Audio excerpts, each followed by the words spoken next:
The First of Samuel. Chapter 1.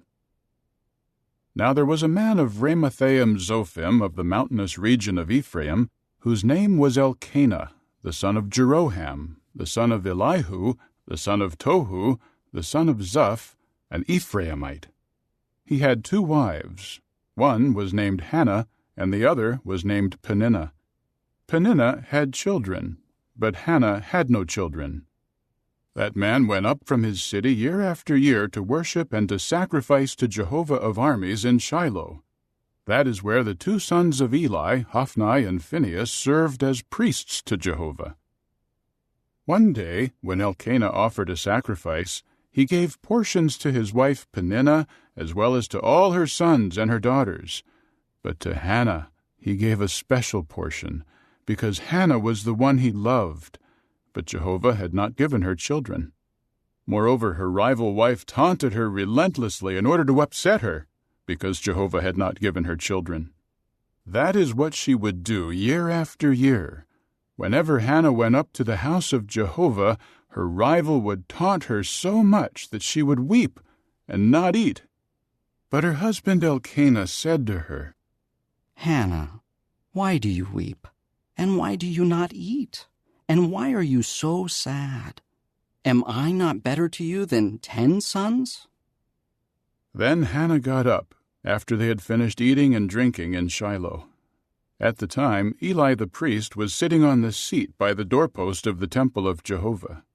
Hannah was extremely bitter, and she began to pray to Jehovah and to weep uncontrollably.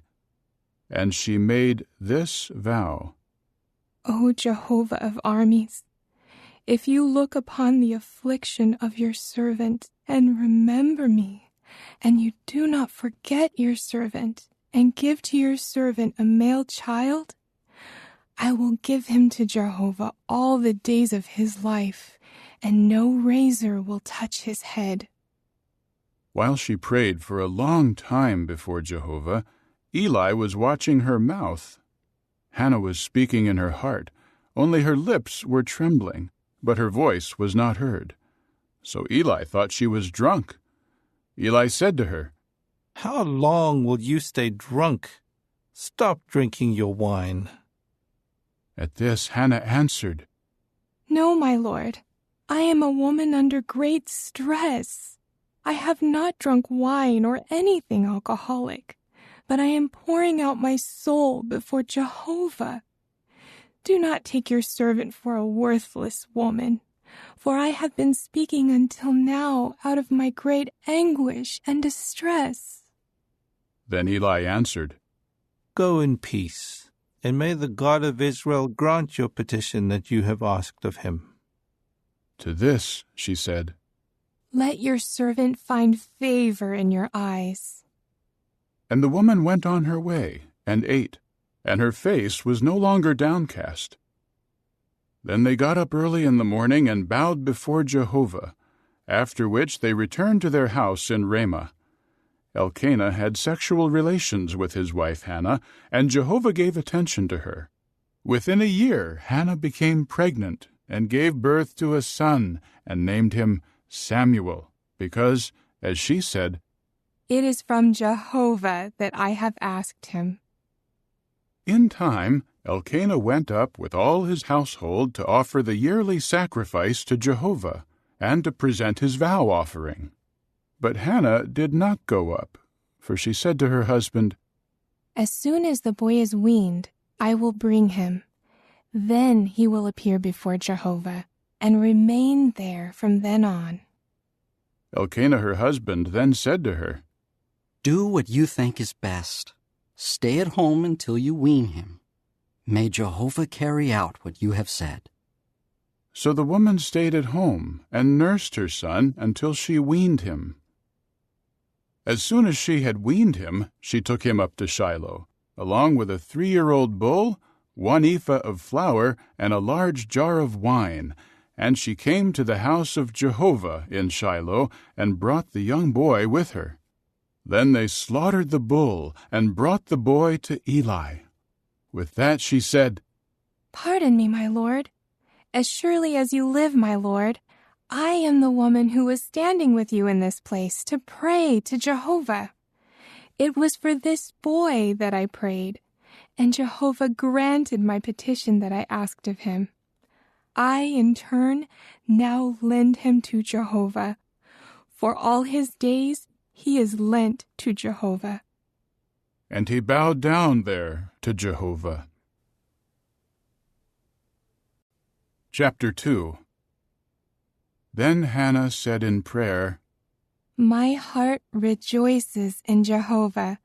My horn is exalted by Jehovah. My mouth is opened wide against my enemies, for I rejoice in your acts of salvation. There is no one holy like Jehovah. There is no one but you, and there is no rock like our God. Do not keep speaking with haughtiness. Let nothing arrogant come from your mouth, for Jehovah is a God of knowledge, and by him deeds are rightly evaluated. The bows of mighty men are shattered, but those who are stumbling are given strength. The well-fed must hire themselves out for bread, but the hungry hunger no more. The barren has given birth to 7, but she who had many sons has become desolate. Jehovah kills, and he preserves life. He brings down to the grave, and he raises up. Jehovah impoverishes, and he enriches. He abases, and he exalts. He raises the lowly one from the dust. He lifts up the poor from the ash heap to make them sit with princes, giving them a seat of honor. To Jehovah belong earth's supports, and he places the productive land upon them. He guards the steps of his loyal ones, but the wicked will be silenced in darkness, for not by power does a man prevail. Jehovah will shatter those fighting against him. He will thunder against them from the heavens. Jehovah will judge to the ends of the earth. He will give power to his king and exalt the horn of his anointed one." Then Elkanah went to his house in Ramah, but the boy became a minister of Jehovah before Eli the priest. Now the sons of Eli were wicked men. They had no regard for Jehovah. This is what they did with the due right of the priests from the people. Whenever any man was offering a sacrifice, an attendant of the priest came with a 3-pronged fork in his hand when the meat was boiling, and he would thrust it into the basin, the 2-handled cooking pot, the cauldron, or the 1-handled cooking pot. Whatever the fork brought up, the priest would take for himself. That is what they would do in Shiloh to all the Israelites coming there. Also, even before the man sacrificing could make the fat smoke, an attendant of the priest would come and say to him, "Give the priest meat to roast. He will not take boiled meat from you, only raw meat." When the man would say to him, "Let them first be sure to make the fat smoke, then take for yourself whatever you desire," he would say, "No, give it to me now. If not, I will take it by force." Thus the sin of the attendants came to be very great before Jehovah, for the men treated the offering of Jehovah with disrespect. Now Samuel was ministering before Jehovah, wearing a linen ephod, though he was just a boy. Also his mother would make for him a little sleeveless coat, and she brought it up to him year after year when she came up with her husband to offer the yearly sacrifice. And Eli blessed Elkanah and his wife, and said, "May Jehovah grant you a child from this wife, in place of the one who was lent to Jehovah." And they went back home. Jehovah turned his attention to Hannah, so that she could conceive, and she gave birth to 3 more sons and 2 daughters. And the boy Samuel continued growing up before Jehovah. Now Eli was very old, but he had heard about everything that his sons were doing to all Israel, and how they would lie down with the women who served at the entrance of the tent of meeting. He used to say to them, "Why do you keep doing things like these? For the things I am hearing about you from all the people are bad. No, my sons, the report that I hear circulating among the people of Jehovah is not good. If a man should sin against another man, someone may appeal to Jehovah for him. But if a man should sin against Jehovah, who can pray for him?" But they refused to listen to their father, for Jehovah had determined to put them to death. Meanwhile, the boy Samuel kept growing in stature and in favor both with Jehovah and with the people. A man of God came to Eli and said to him, "This is what Jehovah says. Did I not plainly reveal myself to your father's house while they were in Egypt as slaves to the house of Pharaoh? And he was chosen out of all the tribes of Israel to serve as my priest and to go up on my altar to make sacrifices, to offer incense, and to bear an ephod before me. And I gave to the house of your forefather all the offerings made by fire of the Israelites. Why do you men scorn my sacrifice and my offering that I have commanded in my place of dwelling?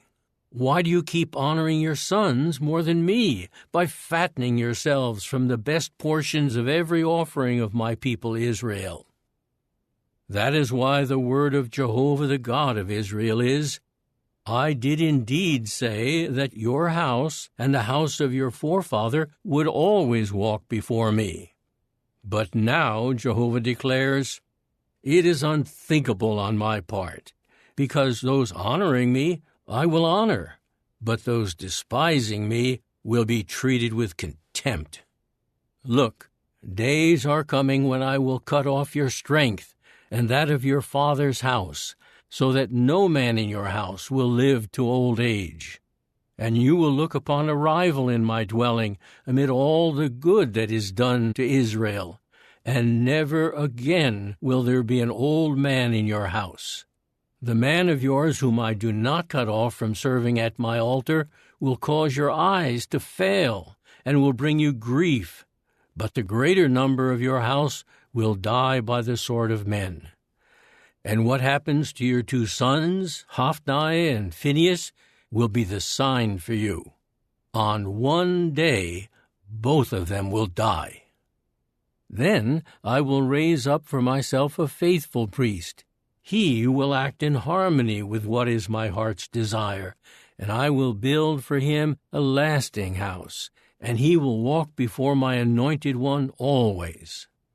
Anyone who remains in your house will come and bow down to him for the payment of money and a loaf of bread, and will say, Assign me, please, to one of the priestly offices to eat a piece of bread. Chapter 3. Meanwhile the boy Samuel was ministering to Jehovah before Eli, but word from Jehovah had become rare in those days. Visions were not widespread. One day Eli was lying down in his usual place, and his eyes had grown dim. He was not able to see. The lamp of God had not yet been extinguished, and Samuel was lying in the temple of Jehovah, where the ark of God was. Jehovah then called Samuel. He answered, Here I am. He ran to Eli and said, Here I am, for you called me. But he said, I did not call. Lie down again. So he went and lay down. Jehovah called once again, Samuel. At this Samuel got up and went to Eli and said, Here I am, for you called me. But he said, I did not call, my son. Lie down again. Now Samuel had not yet come to know Jehovah, and the word of Jehovah had not yet been revealed to him. So Jehovah called again a third time, Samuel. At that he got up and went to Eli and said, Here I am, for you called me. Eli then realized that it was Jehovah who was calling the boy. So Eli said to Samuel, Go, lie down, and if he calls you, you should say, Speak, Jehovah, for your servant is listening. And Samuel went and lay down in his place. Jehovah came and stood there, and he called as at the other times, "Samuel, Samuel." At this Samuel said, Speak, for your servant is listening. Jehovah said to Samuel, "Look, I am doing something in Israel that will make both ears of anyone who hears about it tingle. On that day I will carry out toward Eli all that I said about his house, from start to finish. You must tell him that I am bringing a lasting judgment on his house for the error that he has known about. For his sons are cursing God, but he has not rebuked them. That is why I have sworn to the house of Eli that the error of the house of Eli will never be atoned for by sacrifices or by offerings." Samuel lay down until the morning. Then he opened the doors of Jehovah's house. Samuel was afraid to tell Eli of the vision. But Eli called for Samuel. Samuel, my son. At this he said, Here I am. He asked, What message did he speak to you? Please, do not hide it from me. May God do so to you and add to it, if you hide from me a single word of all that he said to you. So Samuel told him everything, and he did not hide anything from him. Eli said, It is Jehovah. Let him do what is good in his eyes. Samuel continued growing up, and Jehovah himself was with him, and did not let any of all his words go unfulfilled. All Israel, from Dan to Beersheba, became aware that Samuel had been confirmed as Jehovah's prophet. And Jehovah continued to appear in Shiloh, for Jehovah revealed himself to Samuel in Shiloh by the word of Jehovah. Chapter 4. And the word of Samuel went out to all Israel. Then Israel went out to meet the Philistines in battle. They camped beside Ebenezer, and the Philistines were encamped at Aphek. The Philistines drew up in battle formation to meet Israel. But the battle went badly, and Israel was defeated by the Philistines, who struck down about 4,000 men from the battle line in the field. When the people returned to the camp, the elders of Israel said, Why did Jehovah allow us to be defeated today by the Philistines? Let us take the ark of Jehovah's covenant with us from Shiloh, so that it may be with us and save us from the hand of our enemies. So the people sent men to Shiloh, and they carried from there the ark of the covenant of Jehovah of armies, who sits enthroned above the cherubs. The two sons of Eli, Hophni and Phinehas, were also there with the ark of the covenant of the true God.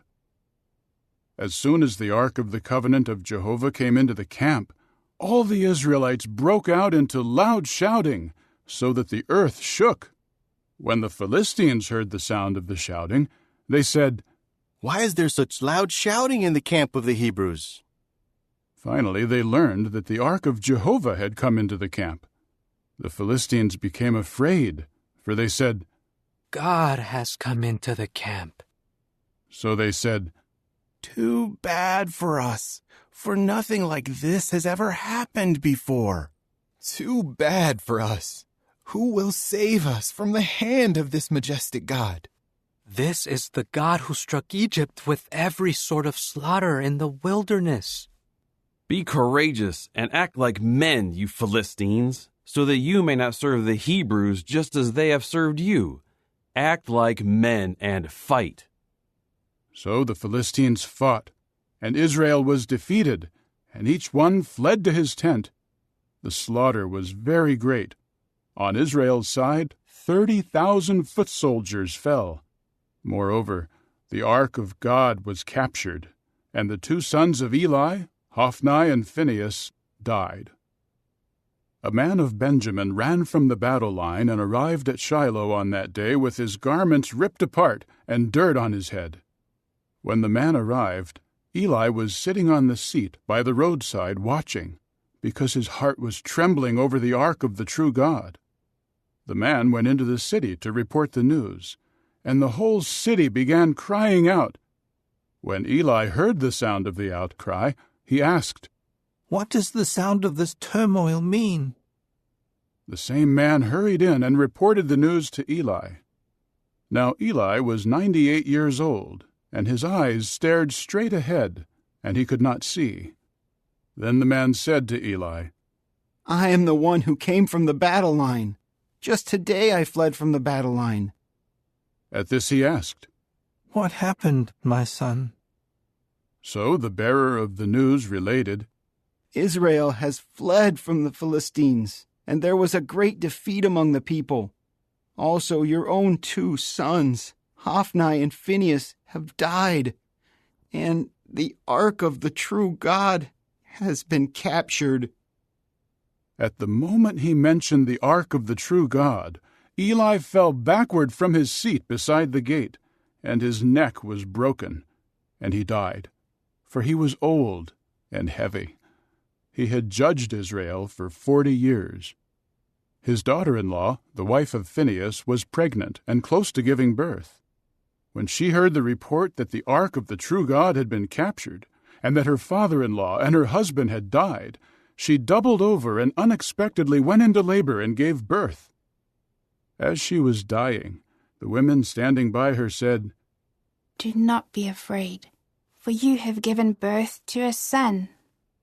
She did not answer, and did not pay attention to it, but she named the boy Ichabod, saying, Glory has gone away from Israel into exile.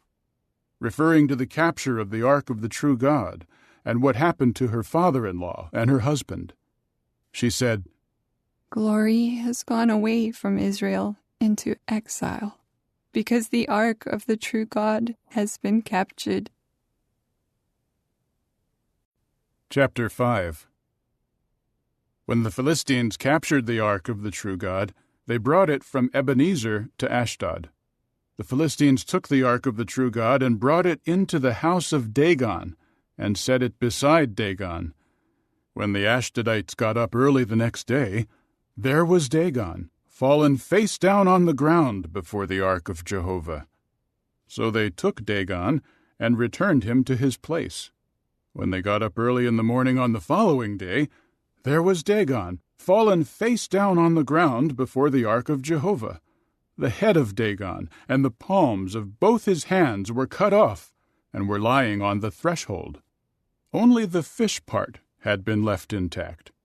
That is why to this day the priests of Dagon and all those who enter the house of Dagon do not walk on the threshold of Dagon in Ashdod. The hand of Jehovah was heavy against the Ashdodites, and he devastated them by striking Ashdod and its territories with piles. When the men of Ashdod saw what was happening, they said, Do not let the ark of the God of Israel remain with us, for his hand has dealt harshly with us and our god Dagon. So they sent for and gathered all the lords of the Philistines, and asked them, What should we do with the ark of the God of Israel? They replied, Let the ark of the God of Israel be moved to Gath. So they moved the ark of the God of Israel there. After they moved it there, the hand of Jehovah came against the city, bringing great panic. He struck the men of the city from small to great, and piles broke out on them. So they sent the ark of the true God to Ekron. But as soon as the ark of the true God came to Ekron, the Ekronites began to cry out, They have brought the ark of the God of Israel to us, to put us and our people to death. Then they sent for and gathered all the lords of the Philistines, and said, Send the ark of the God of Israel away. Let it return to its place, so that we and our people may not be put to death. For the terror of death had spread through the whole city. The hand of the true God had been very heavy there, and the men who did not die had been struck with piles, and the city's cry for help ascended to the heavens. Chapter 6. The ark of Jehovah was in Philistine territory for 7 months. The Philistines called the priests and the diviners and asked, What should we do with the ark of Jehovah? Let us know how we should send it back to its place. They replied, If you send the ark of the covenant of Jehovah, the God of Israel, away, do not send it back without an offering. You should by all means return to him a guilt offering. Only then will you be healed, and it will be made known to you why his hand has not turned away from you. So they asked, What guilt offering should we send to him? They said, According to the number of the lords of the Philistines, send 5 golden piles and 5 golden mice, for the same scourge has afflicted every one of you and your lords. You should make images of your piles and images of your mice that are bringing the land to ruin, and you should honor the God of Israel. Perhaps he will lighten the weight of his hand that is on you and your God and your land. Why should you harden your heart as Egypt and Pharaoh hardened their hearts? When he dealt harshly with them, they had to send Israel away, and they departed. Now prepare a new wagon, and 2 cows that have calves and have never been under a yoke. Then hitch the cows to the wagon, but take their calves back home, away from them. Take the ark of Jehovah and place it on the wagon, and put the golden articles that you are sending to him as a guilt offering in a box next to it. Then send it on its way, and watch. If it goes up the road to Bethshemesh, to its own territory, then he is the one who has done this great evil to us. But if not, we will know that it was not his hand that struck us. It happened to us by coincidence. The men did accordingly. They took 2 cows that had calves and hitched them to the wagon, and the calves they penned up at home. Then they put the ark of Jehovah on the wagon, as well as the box containing the golden mice and the images of their piles. And the cows went straight ahead on the road to Bethshemesh. They stayed on the one highway, mooing as they went. They did not turn either to the right or to the left. All the while the lords of the Philistines were walking behind them as far as the boundary of Bethshemesh. The people of Bethshemesh were reaping the wheat harvest in the valley plain. When they raised their eyes and saw the ark, they were overjoyed at seeing it. The wagon came into the field of Joshua the Bethshemite and stopped there, near a large stone. So they chopped up the wood of the wagon, and they offered the cows as a burnt offering to Jehovah. The Levites took down the ark of Jehovah, and the box that was with it, which contained the golden articles, and they put them on the large stone. The men of Bethshemesh offered up burnt offerings and made sacrifices on that day to Jehovah. When the 5 lords of the Philistines saw it, they returned to Ekron on that day. Now these are the golden piles that the Philistines sent as a guilt offering to Jehovah: 1 for Ashdod, 1 for Gaza, 1 for Ashkelon, 1 for Gath, 1 for Ekron. And the number of the golden mice corresponded to the number of all the cities of the Philistines that belonged to the 5 lords, both the fortified cities and the villages in the open country. And the large stone upon which they rested the ark of Jehovah serves as a witness down to this day in the field of Joshua the Bethshemite. But God struck down the men of Bethshemesh because they had looked upon the ark of Jehovah. He struck down 50,070 among the people, and the people began mourning, because Jehovah had struck them down with a great slaughter. So the men of Bethshemesh asked, Who will be able to stand before Jehovah, this holy God, and to whom will he go away from us? So they sent messengers to the inhabitants of Kiriath Jearim, saying, The Philistines have returned the ark of Jehovah. Come down and take it up with you. Chapter 7.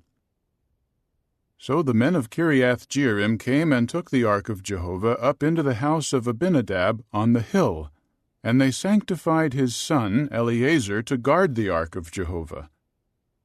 A long time elapsed, 20 years in all, from the day of the ark's coming to Kiriath Jearim, and all the house of Israel began to seek after Jehovah. Samuel then said to all the house of Israel, "If you are returning to Jehovah with all your heart, put away the foreign gods and the Ashtoreth images from among you, and direct your heart unswervingly to Jehovah, and serve only him, and he will rescue you from the hand of the Philistines." At that, the Israelites got rid of the Baals and the Ashtoreth images and served only Jehovah. Then Samuel said, "Gather all Israel together at Mizpah, and I will pray to Jehovah in your behalf."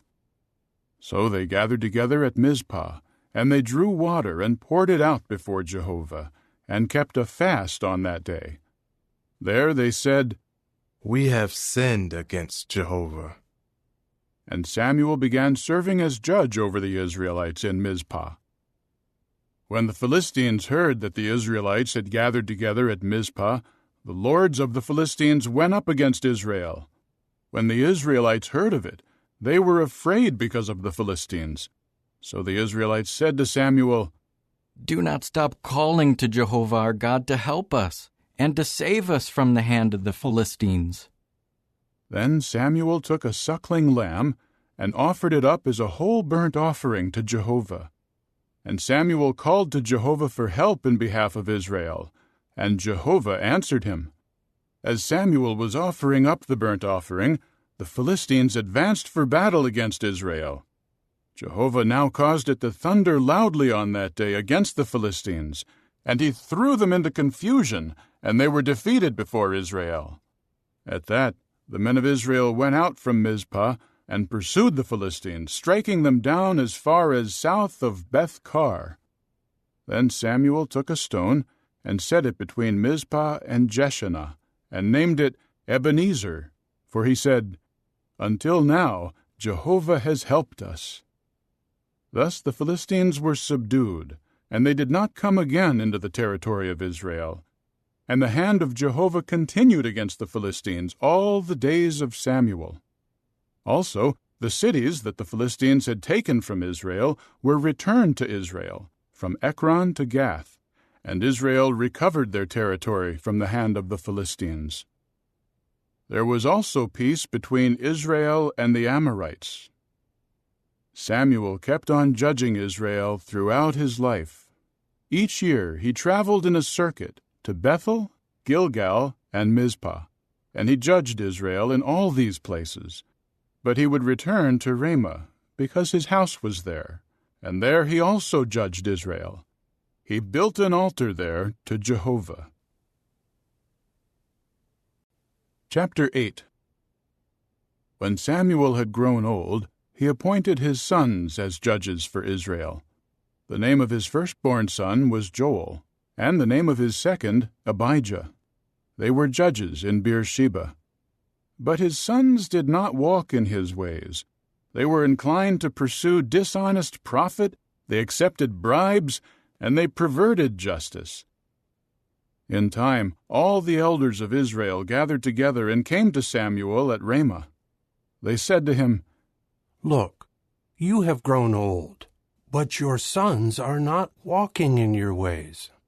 Now appoint for us a king to judge us, like all the other nations." But it displeased Samuel when they said, "Give us a king to judge us." Then Samuel prayed to Jehovah, and Jehovah said to Samuel, "Listen to everything the people say to you, for it is not you whom they have rejected, but it is I whom they have rejected as their king. They are doing just as they have done from the day I brought them up out of Egypt until this day. They keep forsaking me and serving other gods, and that is what they are doing to you. Now listen to them. However, you should solemnly warn them. Tell them what the king who rules over them will have the right to demand." So Samuel told the people who were asking him for a king all the words of Jehovah. He said, "This is what the king who rules over you will have the right to demand. He will take your sons and put them in his chariots and make them his horsemen, and some will have to run before his chariots. And he will appoint for himself chiefs over thousands and chiefs over 50s, and some will do his plowing, reap his harvest, and make his weapons of war and equipment for his chariots. He will take your daughters to be ointment mixers, cooks, and bakers. He will take the best of your fields, your vineyards, and your olive groves, and he will give them to his servants. He will take the 10th of your grain fields and your vineyards, and he will give it to his court officials and his servants. And he will take your male and female servants, your best herds, and your donkeys, and he will use them for his work. He will take the 10th of your flocks, and you will become his servants. The day will come when you will cry out because of the king you have chosen for yourselves, but Jehovah will not answer you in that day." However, the people refused to listen to what Samuel told them, and they said, "No, we are determined to have a king over us." Then we will be like all the other nations, and our king will judge us and lead us and fight our battles. After Samuel heard all the words of the people, he repeated them in the hearing of Jehovah. Jehovah said to Samuel, "Listen to them, and appoint a king to reign over them." Samuel then said to the men of Israel, "Each of you should return to his city." Chapter 9. There was a man of Benjamin named Kish, the son of Abiel, the son of Zeror, son of Bechorath, son of Aphiah, a Benjaminite and a very wealthy man. He had a son named Saul, who was young and handsome. There was no man among the Israelites more handsome than he, and he stood head and shoulders taller than all the people.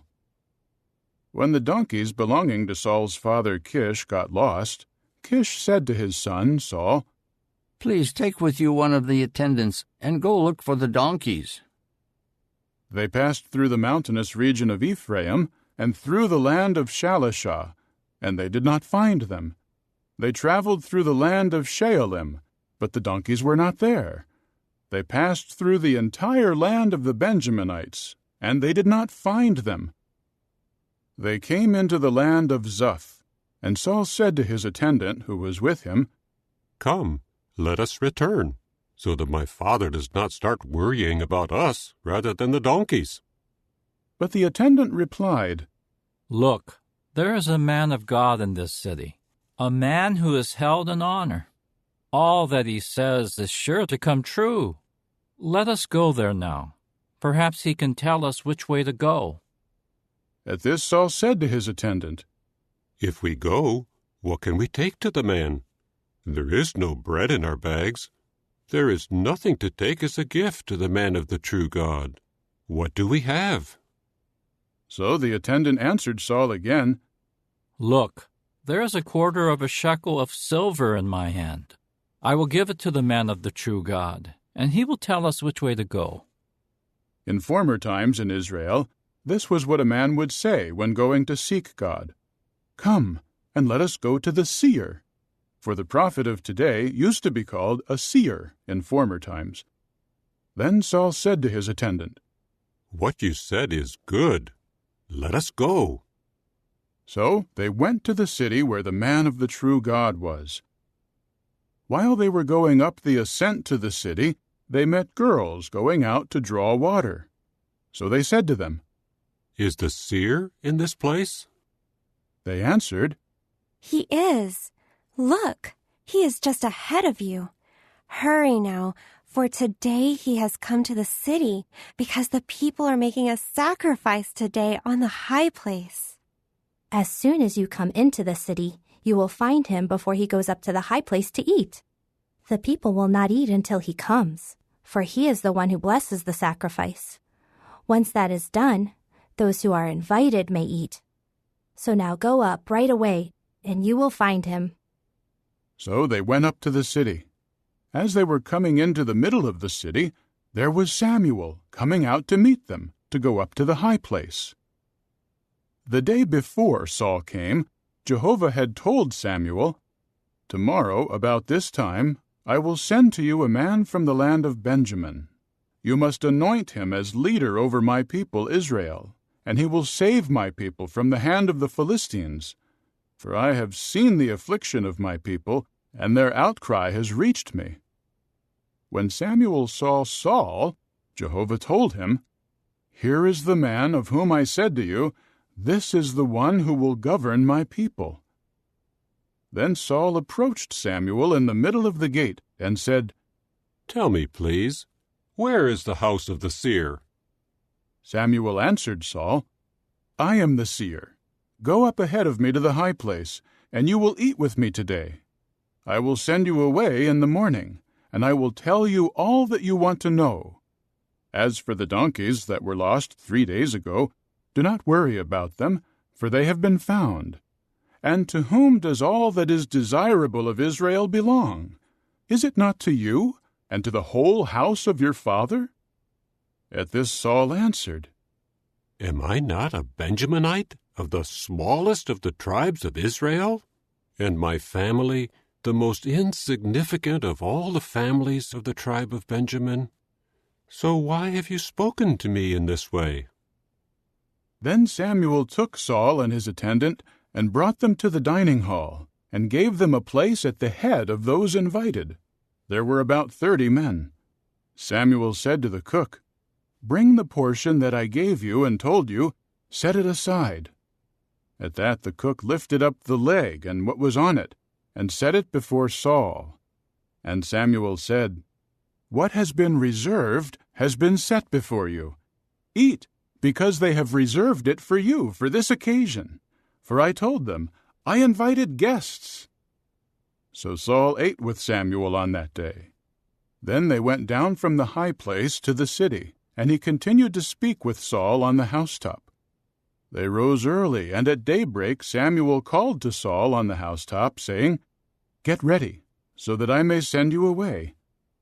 So Saul got ready, and both he and Samuel went outside. While they were descending toward the outskirts of the city, Samuel said to Saul, "Tell the attendant to go on ahead of us." So he went on ahead. "But you, stand still now, so that I may let you hear the word of God." Chapter 10. Samuel then took the flask of oil and poured it out on Saul's head. He kissed him and said, "Has not Jehovah anointed you as a leader over his inheritance? When you leave me today, you will find 2 men near the tomb of Rachel in the territory of Benjamin at Zelzah, and they will say to you, 'The donkeys that you went to look for have been found, but now your father has forgotten about the donkeys and is worried about you. He is saying, "What should I do about my son?" Go on from there until you come to the big tree of Tabor, where you will meet 3 men going up to the true God at Bethel, one carrying 3 young goats, one carrying 3 loaves of bread, and one carrying a large jar of wine. They will ask about your welfare and give you 2 loaves, and you must accept the loaves from them. After that, you will come to the hill of the true God, where there is a garrison of the Philistines. When you come to the city, you will meet a group of prophets coming down from the high place, and a stringed instrument and tambourine and flute and harp will be played ahead of them while they are prophesying. The Spirit of Jehovah will empower you, and you will prophesy along with them, and be changed into a different person. When these signs have taken place, do whatever your hand finds possible, because the true God is with you. Then go down ahead of me to Gilgal, and I will go down to you there to offer up burnt sacrifices and communion sacrifices. You should wait for 7 days until I come to you. Then I will let you know what you should do." As soon as Saul turned around to leave Samuel, God began changing his heart to be like that of someone else. And all these signs came true on that day. So they went from there to the hill, and a group of prophets met him. At once the Spirit of God empowered him, and he began to prophesy among them. When all those who previously knew him saw him prophesying with the prophets, they said to one another, "What has happened to the son of Kish? Is Saul also among the prophets?" Then a man from there said, "But who is their father?" So it became a saying, "Is Saul also among the prophets?" When he finished prophesying, he came to the high place. The brother of Saul's father later said to him and to his attendant, "Where did you go?" At that he said, "To look for the donkeys. But we saw that they were not there, so we went to Samuel." Saul's uncle asked, "Please tell me, what did Samuel say to you?" Saul replied to his uncle, "He told us that the donkeys had already been found." But Saul did not tell him what Samuel said about the matter of the kingship. Samuel then called the people together to Jehovah at Mizpah, and said to the Israelites, "This is what Jehovah the God of Israel says. It was I who brought Israel up out of Egypt, and who rescued you from the hand of Egypt and from the hand of all the kingdoms that were oppressing you. But today you have rejected your God, who was your Savior out of all your evils and distresses, and you said, 'No, you should appoint a king over us.' Now take your stand before Jehovah, by your tribes and by your thousands." So Samuel had all the tribes of Israel draw near, and the tribe of Benjamin was selected. Then he had the tribe of Benjamin draw near by its families, and the family of the Matrites was selected. Finally, Saul, the son of Kish, was selected. But when they went to look for him, he was nowhere to be found. So they inquired of Jehovah, "Has the man come here yet?" Jehovah answered, "There he is, hiding himself among the luggage." So they ran and brought him from there. When he stood in the middle of the people, he was head and shoulders taller than all the other people. Samuel said to all the people, "Do you see the one whom Jehovah has chosen, that there is none like him among all the people?" And all the people began to shout, "Long live the king!" Samuel spoke to the people about the rightful due of kings, and wrote it in a book, and deposited it before Jehovah. Then Samuel sent all the people away, every one to his house. Saul also went to his home in Gibeah, accompanied by the warriors whose hearts Jehovah had touched. But some worthless men said, "How will this one save us?" So they despised him, and they did not bring any gift to him, but he said nothing about it. Chapter 11. Then Nahash the Ammonite came up and camped against Jabesh in Gilead. All the men of Jabesh said to Nahash, "Make a covenant with us, and we will serve you." Nahash the Ammonite said to them, "I will make it with you on this condition, that all your right eyes be bored out. I will do this to humiliate all Israel." The elders of Jabesh replied to him, "Give us 7 days' time so that we can send messengers into all the territory of Israel. Then, if there is no one to rescue us, we will surrender to you." In time the messengers came to Gibeah of Saul, and spoke these words in the hearing of the people, and all the people wept at the top of their voice. But Saul was coming from the field behind the herd, and Saul said, "What is the matter with the people? Why are they weeping?" So they related to him the words of the men of Jabesh. The Spirit of God empowered Saul when he heard these words, and he burned with anger. So he took a pair of bulls and cut them into pieces, and he sent these into all the territory of Israel by the hand of the messengers, who said, "Whoever does not follow Saul and Samuel should expect this to be done to his cattle." And the fear of Jehovah fell upon the people, so that they came out with one accord. Then he counted them in Bezek, and there were 300,000 Israelites and 30,000 men of Judah. They now said to the messengers who had come, "This is what you should say to the men of Jabesh and Gilead. Tomorrow, when the sun gets hot, you will be saved." With that the messengers came and told the men of Jabesh, and they were overjoyed.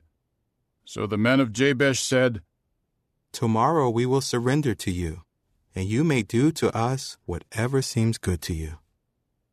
On the next day, Saul divided the people into 3 bands, And they made their way into the middle of the camp during the morning watch, and struck down the Ammonites until the day grew hot.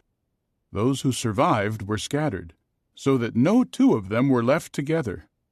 Then the people said to Samuel, "Who was saying, 'Is Saul to be king over us?' Hand the men over, and we will put them to death." However, Saul said, "Not a man should be put to death on this day, for today Jehovah has rescued Israel." Samuel later said to the people, "Come and let us go to Gilgal to reconfirm the kingship." So all the people went to Gilgal, and in Gilgal they made Saul king before Jehovah. Then they offered communion sacrifices there before Jehovah, and Saul and all the men of Israel celebrated with great joy. Chapter 12. Finally Samuel said to all Israel, "Here I have done all that you asked of me, and I appointed a king to reign over you. Now here is the king who is leading you. As for me, I have grown old and gray, and my sons are here with you, and I have led you from my youth until this day. Here I am. Testify against me before Jehovah and before his anointed one. Whose bull or whose donkey have I taken? Or whom have I defrauded or crushed? From whose hand have I accepted a bribe to make me look the other way? If I have, I will restore it to you." To this they said, "You have not defrauded us, or crushed us, or accepted anything at all from anyone's hand." So he said to them, "Jehovah is a witness against you, and his anointed one is a witness this day that you have found nothing to accuse me of." To this they said, "He is a witness."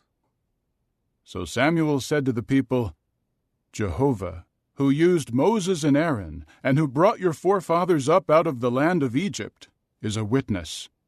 And now take your positions, and I will judge you before Jehovah, in view of all the righteous acts that Jehovah has done for you and for your forefathers. As soon as Jacob had come into Egypt, and your forefathers began calling to Jehovah for help, Jehovah sent Moses and Aaron to lead your forefathers out of Egypt, and to cause them to dwell in this place. But they forgot Jehovah their God, and he sold them into the hand of Sisera, the chief of the army of Hazor, and into the hand of the Philistines, and into the hand of the king of Moab, and they fought against them. And they called to Jehovah for help, and said, 'We have sinned, for we have left Jehovah to serve the Baals and the Ashtoreth images. Now rescue us out of the hand of our enemies, so that we may serve you.' Then Jehovah sent Jerubbaal, and Bedan, and Jephthah, and Samuel, and rescued you from the hand of the enemies all around you, so that you could live in security. When you saw that Nahash, the king of the Ammonites, had come against you, you kept saying to me, 'No, we are determined to have a king over us, even though Jehovah your God is your king.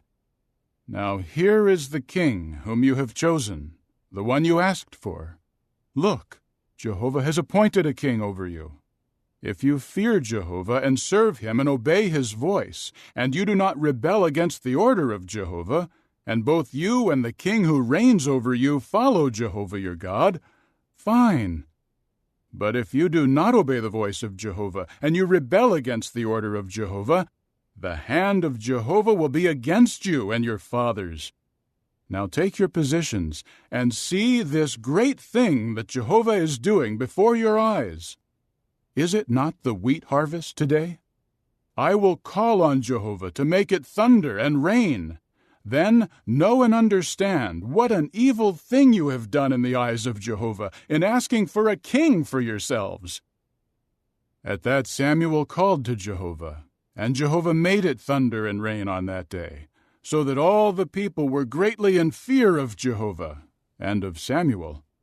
And all the people said to Samuel, "Pray to Jehovah your God for your servants, as we do not want to die, for we have added to all our sins another evil by asking for a king." So Samuel said to the people, "Do not be afraid. You have indeed done all this evil. Only do not turn away from following Jehovah, and serve Jehovah with all your heart. Do not turn away to follow the empty things, which are of no benefit and cannot rescue, because they are empty. For the sake of his great name, Jehovah will not abandon his people, for Jehovah has taken it upon himself to make you his people. As for me, it is unthinkable for me to sin against Jehovah by ceasing to pray in your behalf, and I will continue to instruct you in the good and right way. Only fear Jehovah and serve him faithfully with all your heart, for see what great things he has done for you. But if you flagrantly do what is bad, you will be swept away, both you and your king. Chapter 13. Saul was years old when he became king, and for 2 years he reigned over Israel. Saul chose 3,000 men out of Israel. 2,000 of these were with Saul at Michmash and in the mountainous region of Bethel, and 1,000 were with Jonathan at Gibeah of Benjamin. He sent the rest of the people away, each one to his tent. Then Jonathan struck down the garrison of the Philistines that was in Geba, and the Philistines heard about it. And Saul had the horn blown throughout all the land, saying, "Let the Hebrews hear." All Israel heard the news. Saul has struck down a garrison of the Philistines, and now Israel has become a stench among the Philistines. So the people were summoned to follow Saul at Gilgal. The Philistines also gathered together to fight against Israel, with 30,000 war chariots and 6,000 horsemen, and troops as numerous as the grains of sand on the seashore. And they went up and camped in Michmash to the east of Bethaven. And the men of Israel saw that they were in trouble, because they were hard pressed. So the people hid in the caves, the hollows, the crags, the cellars, and the cisterns. Some of the Hebrews even crossed the Jordan to the land of Gad and Gilead. But Saul was still in Gilgal, and all the people following him were trembling. He continued waiting for 7 days until the designated time that Samuel had set. But Samuel did not come to Gilgal, and the people were scattering from him. Finally Saul said, "Bring to me the burnt sacrifice and the communion sacrifices." And he offered up the burnt sacrifice. But as soon as he had finished offering up the burnt sacrifice, Samuel arrived. So Saul went out to meet him and bless him. Then Samuel said, "What have you done?" Saul replied, "I saw that the people were deserting me, and you did not come within the designated time, and the Philistines were gathering together at Michmash. So I said to myself, now the Philistines will come down against me at Gilgal, and I have not sought the favor of Jehovah. So I felt obligated to offer up the burnt sacrifice." At this Samuel said to Saul, "You have acted foolishly. You have not obeyed the commandment that Jehovah your God gave you. If you had, Jehovah would have made your kingdom firm over Israel forever. But now your kingdom will not last. Jehovah will find a man agreeable to his heart, and Jehovah will commission him as a leader over his people, because you did not obey what Jehovah commanded you." Then Samuel rose and went his way up from Gilgal to Gibeah of Benjamin, and Saul took the count of the people. Those still with him were about 600 men. Saul, his son Jonathan, and the people still with them were dwelling in Gibeah of Benjamin, and the Philistines had encamped at Michmash. And the raiding parties would go out from the camp of the Philistines in 3 bands. One band would turn toward the road to Ophrah, to the land of Shual. Another band would turn toward the road of Beth-horon, and the third band would turn toward the road leading to the boundary that overlooks the valley of Zeboim, toward the wilderness. Now there was not a metal worker to be found in all the land of Israel, because the Philistines had said, "So that the Hebrews may not make a sword or a spear." And all the Israelites had to go down to the Philistines to get their plowshares, mattocks, axes, or sickles sharpened. The price for sharpening was a pim for the plowshares, for the mattocks, for the three-toothed instruments, for the axes, and for fixing fast the ox-goad. And on the day of battle, not a sword or a spear was found in the hand of any of the people who were with Saul and Jonathan. Only Saul and his son Jonathan had weapons. Now a garrison of the Philistines had gone out to the ravine pass of Michmash. Chapter 14. One day, Jonathan the son of Saul said to the attendant carrying his weapons, "Come, and let us cross over to the Philistine outpost on the other side." But he did not tell his father. Saul was staying on the outskirts of Gibeah under the pomegranate tree in Migron, and there were about 600 men with him. And Ahijah the son of Ahitub, the brother of Ichabod the son of Phinehas, the son of Eli the priest of Jehovah in Shiloh, was carrying the ephod. And the people did not know that Jonathan had gone. Now between the passages that Jonathan was trying to cross over to reach the outpost of the Philistines, there was a tooth-like crag on one side and a tooth-like crag on the other side. The name of the one was Bozez, and the name of the other was Seneh. The one crag was a pillar on the north, facing Michmash, and the other was on the south, facing Geba. So Jonathan said to his armor-bearer, "Come, and let us cross over to the outpost of these uncircumcised men. Perhaps Jehovah will act in our behalf, for nothing can hinder Jehovah from saving by many or by few." At this his armor-bearer said to him, "Do whatever your heart impels you to do. Turn wherever you wish, and I will follow you wherever your heart impels you."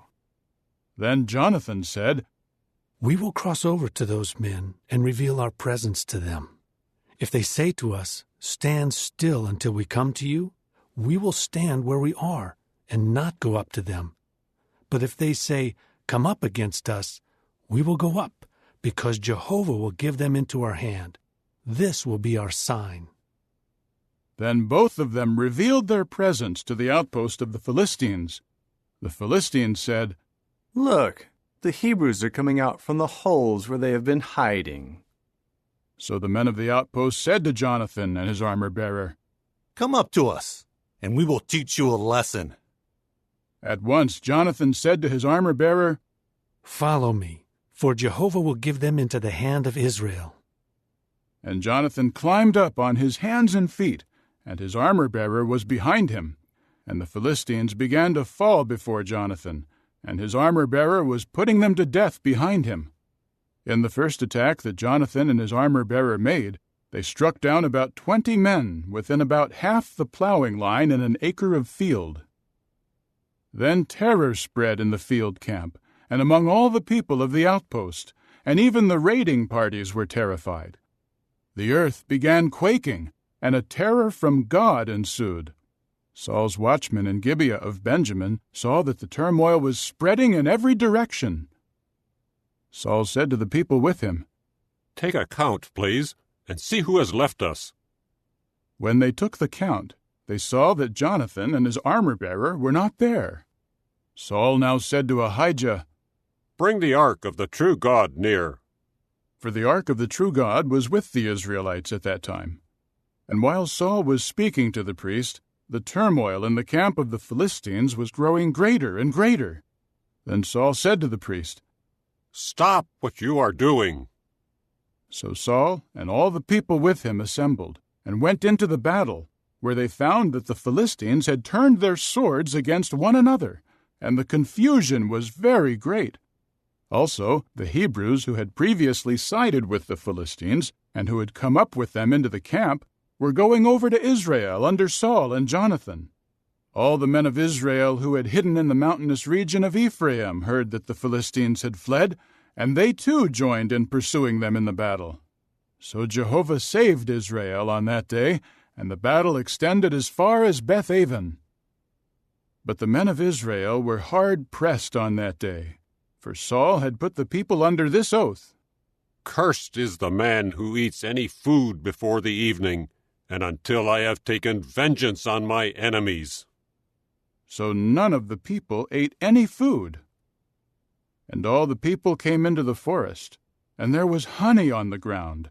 When the people came into the forest, they saw the honey dripping, but no one would put his hand to his mouth, because they feared the oath. But Jonathan had not heard his father put the people under an oath, so he stretched out the tip of the staff that was in his hand and dipped it into the honeycomb. When he drew his hand back to his mouth, his eyes brightened. At this, one of the people said, "Your father put the people under a strict oath, saying, 'Cursed is the man who eats food today.' That is why the people are so tired." However, Jonathan said, "My father has brought great trouble on the land. Look at how my eyes brightened because I tasted this little bit of honey. How much better if the people had eaten freely today from the spoil of their enemies that they found, for then the slaughter of the Philistines would have been even greater." On that day they kept striking down the Philistines from Michmash to Aijalon, and the people became very tired. So the people began rushing greedily at the spoil, and they took sheep and cattle and calves and slaughtered them on the ground, and they ate the meat along with the blood. So it was reported to Saul, "Look, the people are sinning against Jehovah by eating meat with the blood." At this he said, "You have acted faithlessly. Roll a large stone to me immediately." Saul then said, "Spread out among the people and say to them, each of you must bring his bull and his sheep and slaughter them here, and then eat them. Do not sin against Jehovah by eating meat with the blood." So each of them brought his bull with him that night and slaughtered it there. And Saul built an altar to Jehovah. This was the first altar he built to Jehovah. Saul later said, "Let us go down after the Philistines by night and plunder them until the morning light. We will not leave a single survivor." To this they said, "Do whatever seems good in your eyes." Then the priest said, "Let us approach the true God here." And Saul inquired of God, "Should I go down after the Philistines? Will you give them into the hand of Israel?" But God did not answer him on that day. So Saul said, "Come here, all you chiefs of the people, and find out what sin has been committed today. For as surely as Jehovah is alive, who rescued Israel, even if it turns out to be Jonathan my son, he must die." But none of the people would answer him. Then he said to all Israel, "You will be on one side, and my son Jonathan and I will be on the other side." At this the people said to Saul, "Do whatever seems good in your eyes." Saul then said to Jehovah, "O God of Israel, answer with the Thummim." Then Jonathan and Saul were selected, and the people went free. Saul now said, "Cast lots to decide between me and my son Jonathan." And Jonathan was selected. Then Saul said to Jonathan, "Tell me, what have you done?" So Jonathan told him, "I merely tasted a little honey on the tip of the staff in my hand. Here I am. I am ready to die." At this Saul said, "Thus may God do, and may he add to it if you do not die, Jonathan." But the people said to Saul, "Should Jonathan die, the one who brought this great victory to Israel? It is unthinkable." "As surely as Jehovah is alive, not even a single hair of his head should fall to the ground, for it was with God that he acted this day." With that, the people rescued Jonathan, and he did not die. So Saul stopped pursuing the Philistines, and the Philistines went to their own territory. Saul secured the kingship over Israel and fought against all his enemies on every side, against the Moabites, the Ammonites, the Edomites, the kings of Zobah, and the Philistines. And wherever he went, he defeated them. And he fought bravely and conquered the Amalekites and rescued Israel from the hand of their plunderers. The sons of Saul were Jonathan, Ishvi, and Malchishua. And he had 2 daughters. The name of the older one was Merab, and the name of the younger one, Michal. The name of Saul's wife was Ahinoam, the daughter of Ahimaaz. The name of the chief of his army was Abner, the son of Ner, the uncle of Saul. Kish was the father of Saul, and Ner, the father of Abner, was the son of Abiel. There was fierce warfare with the Philistines all the days of Saul. When Saul saw any strong or courageous man, he would recruit him into his service. Chapter 15. Then Samuel said to Saul, "Jehovah sent me to anoint you as king over his people Israel. Now listen to what Jehovah has to say. This is what Jehovah of armies says. I will call to account the Amalekites for what they did to Israel when they opposed them along their way coming up from Egypt. Now go and strike down the Amalekites and devote them to destruction, along with all that they have. You must not spare them. You are to put them to death, man as well as woman, child as well as infant, bull as well as sheep, camel as well as donkey." Saul summoned the people and counted them in Telaim. There were 200,000 foot soldiers and 10,000 men of Judah. Saul advanced as far as the city of Amalek and set an ambush by the valley. Saul then said to the Kenites, "Go, depart from among the Amalekites, so that I do not sweep you away with them. For you showed loyal love to all the people of Israel at the time they came up out of Egypt." So the Kenites departed from the midst of Amalek. After that Saul struck down the Amalekites from Havilah as far as Shur, which is next to Egypt.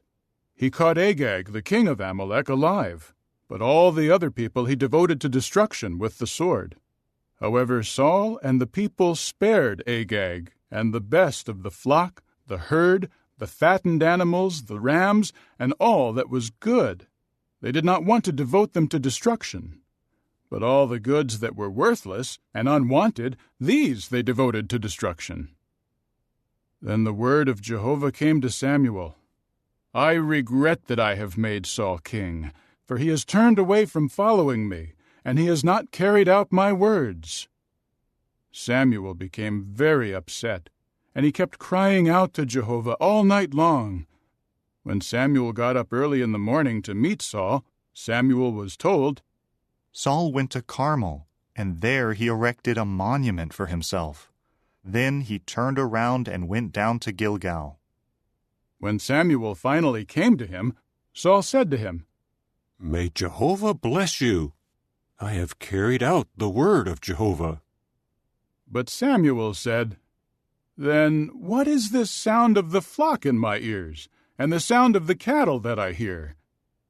To this Saul said, "They were brought from the Amalekites, because the people spared the best of the flock and the herd for sacrificing them to Jehovah your God. But what was left we devoted to destruction." At this Samuel said to Saul, "Stop! Let me tell you what Jehovah said to me last night." So he said to him, "Speak." Samuel continued, "Were you not insignificant in your own eyes when you were made head of the tribes of Israel, and when Jehovah anointed you as king over Israel? Jehovah later sent you on a mission and said, 'Go and devote the sinful Amalekites to destruction. Fight against them until you have exterminated them.' So why did you not obey the voice of Jehovah? Instead, you rushed greedily toward the spoil and did what was bad in the eyes of Jehovah." However, Saul said to Samuel, "But I have obeyed the voice of Jehovah. I went on the mission to which Jehovah sent me, and I brought back Agag the king of Amalek, and I devoted the Amalekites to destruction. But the people took sheep and cattle from the spoil, the best of what was devoted to destruction, to sacrifice to Jehovah your God at Gilgal." Samuel then said, "Does Jehovah take as much pleasure in burnt offerings and sacrifices as in obeying the voice of Jehovah? Look, To obey is better than a sacrifice, and to pay attention than the fat of rams. For rebelliousness is the same as the sin of divination, and pushing ahead presumptuously the same as using magical power and idolatry. Because you have rejected the word of Jehovah, he has rejected you from being king." Then Saul said to Samuel, "I have sinned, for I have overstepped the order of Jehovah in your words, because I feared the people and listened to what they said. And now, please, pardon my sin and return with me, so that I may bow down to Jehovah." But Samuel said to Saul, "I will not return with you, for you have rejected the word of Jehovah, and Jehovah has rejected you from continuing as king over Israel." As Samuel was turning to go, Saul grabbed hold of the hem of his sleeveless coat, but it ripped away. At this Samuel said to him, "Jehovah has ripped away the royal rule of Israel from you today, and he will give it to one of your fellow men who is better than you. Moreover, the excellency of Israel will not prove false or change his mind, for he is not a mere man that he should change his mind." At this he said, "I have sinned, but honor me, please, in front of the elders of my people and in front of Israel. Return with me, and I will bow down to Jehovah your God." So Samuel returned behind Saul, and Saul bowed down to Jehovah. And Samuel said, "Bring Agag, the king of Amalek, near to me." Then Agag went to him reluctantly, for Agag had been saying to himself, "Surely the threat of death is past." However, Samuel said, "Just as your sword has bereaved women of children, so your mother will be most bereaved among women." With that, Samuel hacked Agag to pieces before Jehovah at Gilgal. Samuel now went to Ramah, and Saul went up to his own house at Gibeah of Saul. Samuel did not see Saul again until the day of his death, for Samuel went into mourning for Saul. And Jehovah regretted that he had made Saul king over Israel. Chapter 16. Jehovah eventually said to Samuel, "How long will you mourn for Saul, now that I have rejected him from ruling as king over Israel? Fill your horn with oil and go. I will send you to Jesse the Bethlehemite, because I have selected from among his sons a king for myself." But Samuel said, "How can I go? When Saul hears about it, he will kill me."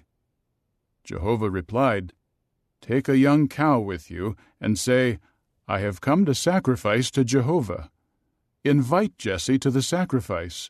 Then I will make known to you what to do. You must anoint for me the one whom I designate to you." Samuel did what Jehovah said.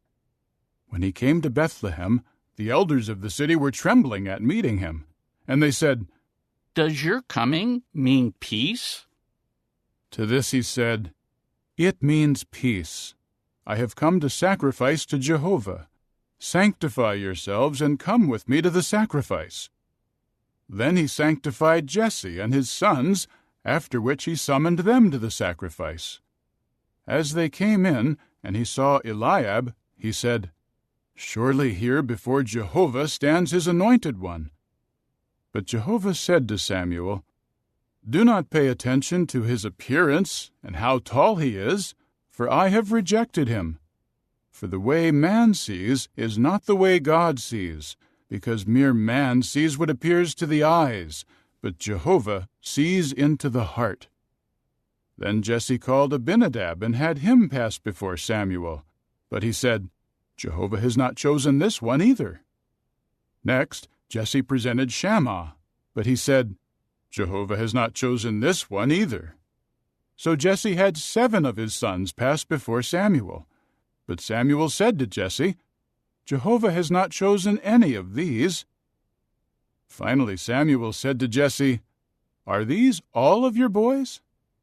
To this he said, "The youngest has been left out until now. He is pasturing the sheep." Then Samuel said to Jesse, "Send for him, because we will not sit down for the meal until he comes here." So he sent for him and brought him in. Now he was ruddy, with beautiful eyes, and handsome in appearance. Then Jehovah said, "Get up, anoint him, for this is the one." So Samuel took the horn of oil and anointed him in the presence of his brothers. And the Spirit of Jehovah began to empower David from that day forward. Samuel later rose and went his way to Ramah. Now the Spirit of Jehovah had departed from Saul, and a bad spirit from Jehovah terrorized him. The servants of Saul said to him, "You see that a bad spirit from God is terrorizing you.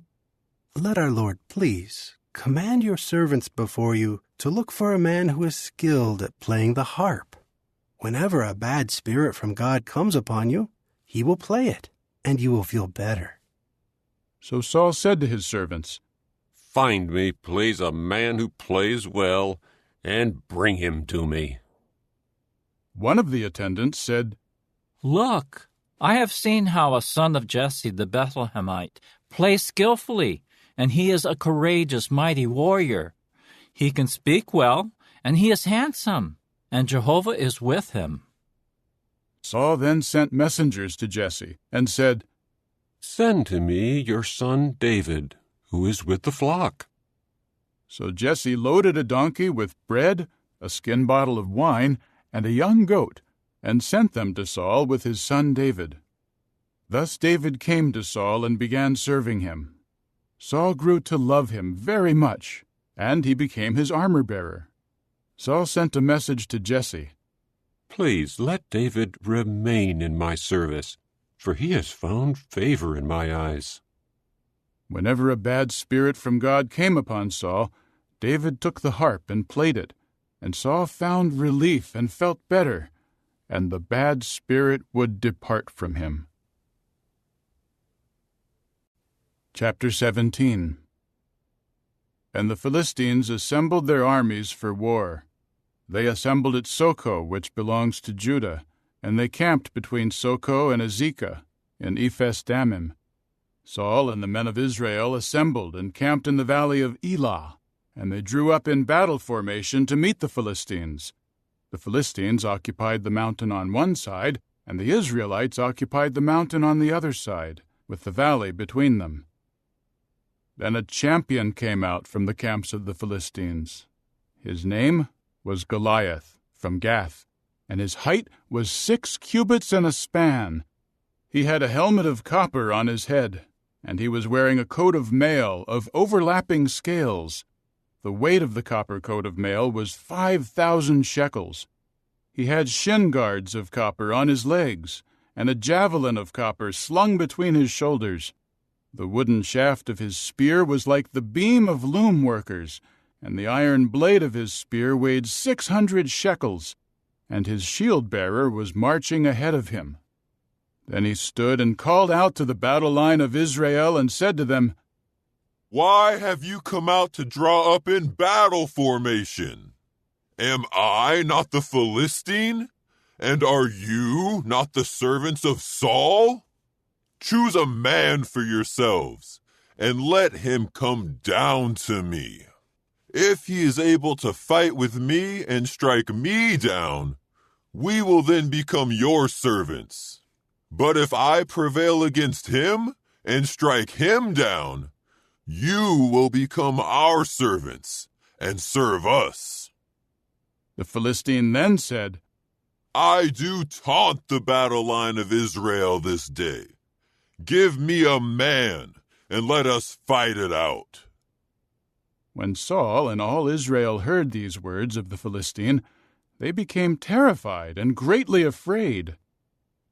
Now David was the son of the Ephrathite from Bethlehem of Judah named Jesse, who had 8 sons, and who, in the days of Saul, was already an old man. The 3 oldest sons of Jesse had followed Saul to the war. The names of his 3 sons who went to war were Eliab, the firstborn, his second son Abinadab, and the third Shammah. David was the youngest, and the 3 oldest followed Saul. David was going back and forth from Saul to tend the sheep of his father at Bethlehem. Meanwhile, the Philistine would come forward and take his position each morning and each evening for 40 days.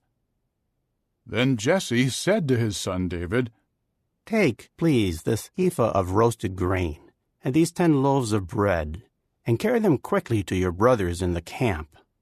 And take these 10 portions of cheese to the chief of the 1,000. Also, you should check on the welfare of your brothers, and bring back some token from them." They were with Saul and all the other men of Israel in the valley of Elah, fighting against the Philistines. So David got up early in the morning and left someone in charge of the sheep. Then he packed up and went, just as Jesse had commanded him. When he came to the camp enclosure, the army was going out to the battle line, shouting a battle cry.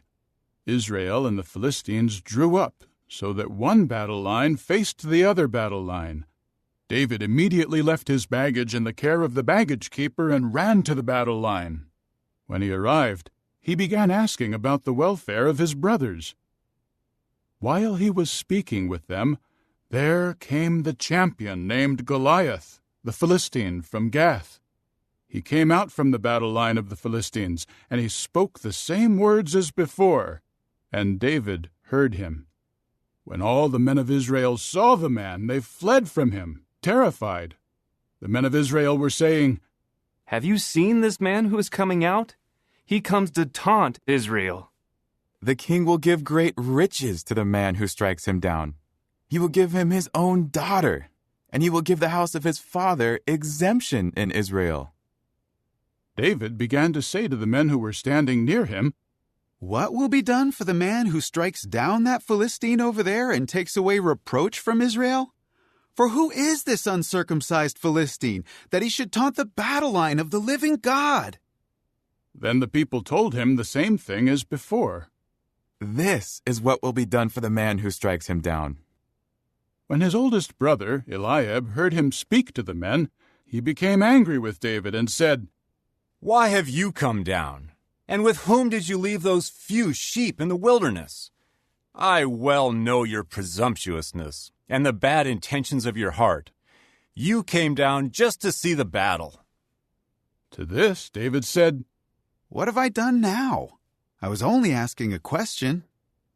So he turned from him toward someone else and asked the same thing as before, and the people gave him the same reply as before. The words that David had spoken were overheard and reported to Saul. So he sent for him. David said to Saul, "Let no one lose heart because of him. Your servant will go and fight with this Philistine." But Saul said to David, "You are not able to go fight against this Philistine, for you are but a boy, and he has been a soldier from his youth." David then said to Saul, "Your servant became a shepherd of his father's flock, and a lion came, also a bear, and each carried off a sheep from the flock. I went out after it and struck it down and rescued it from its mouth. When it rose up against me, I grabbed it by its fur and struck it down and put it to death.